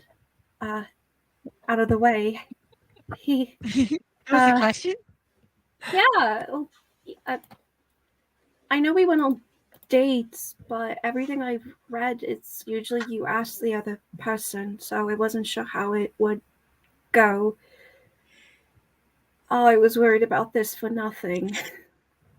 No, hey. I mean, you know how I am. When I see something I want, it's as good as mine.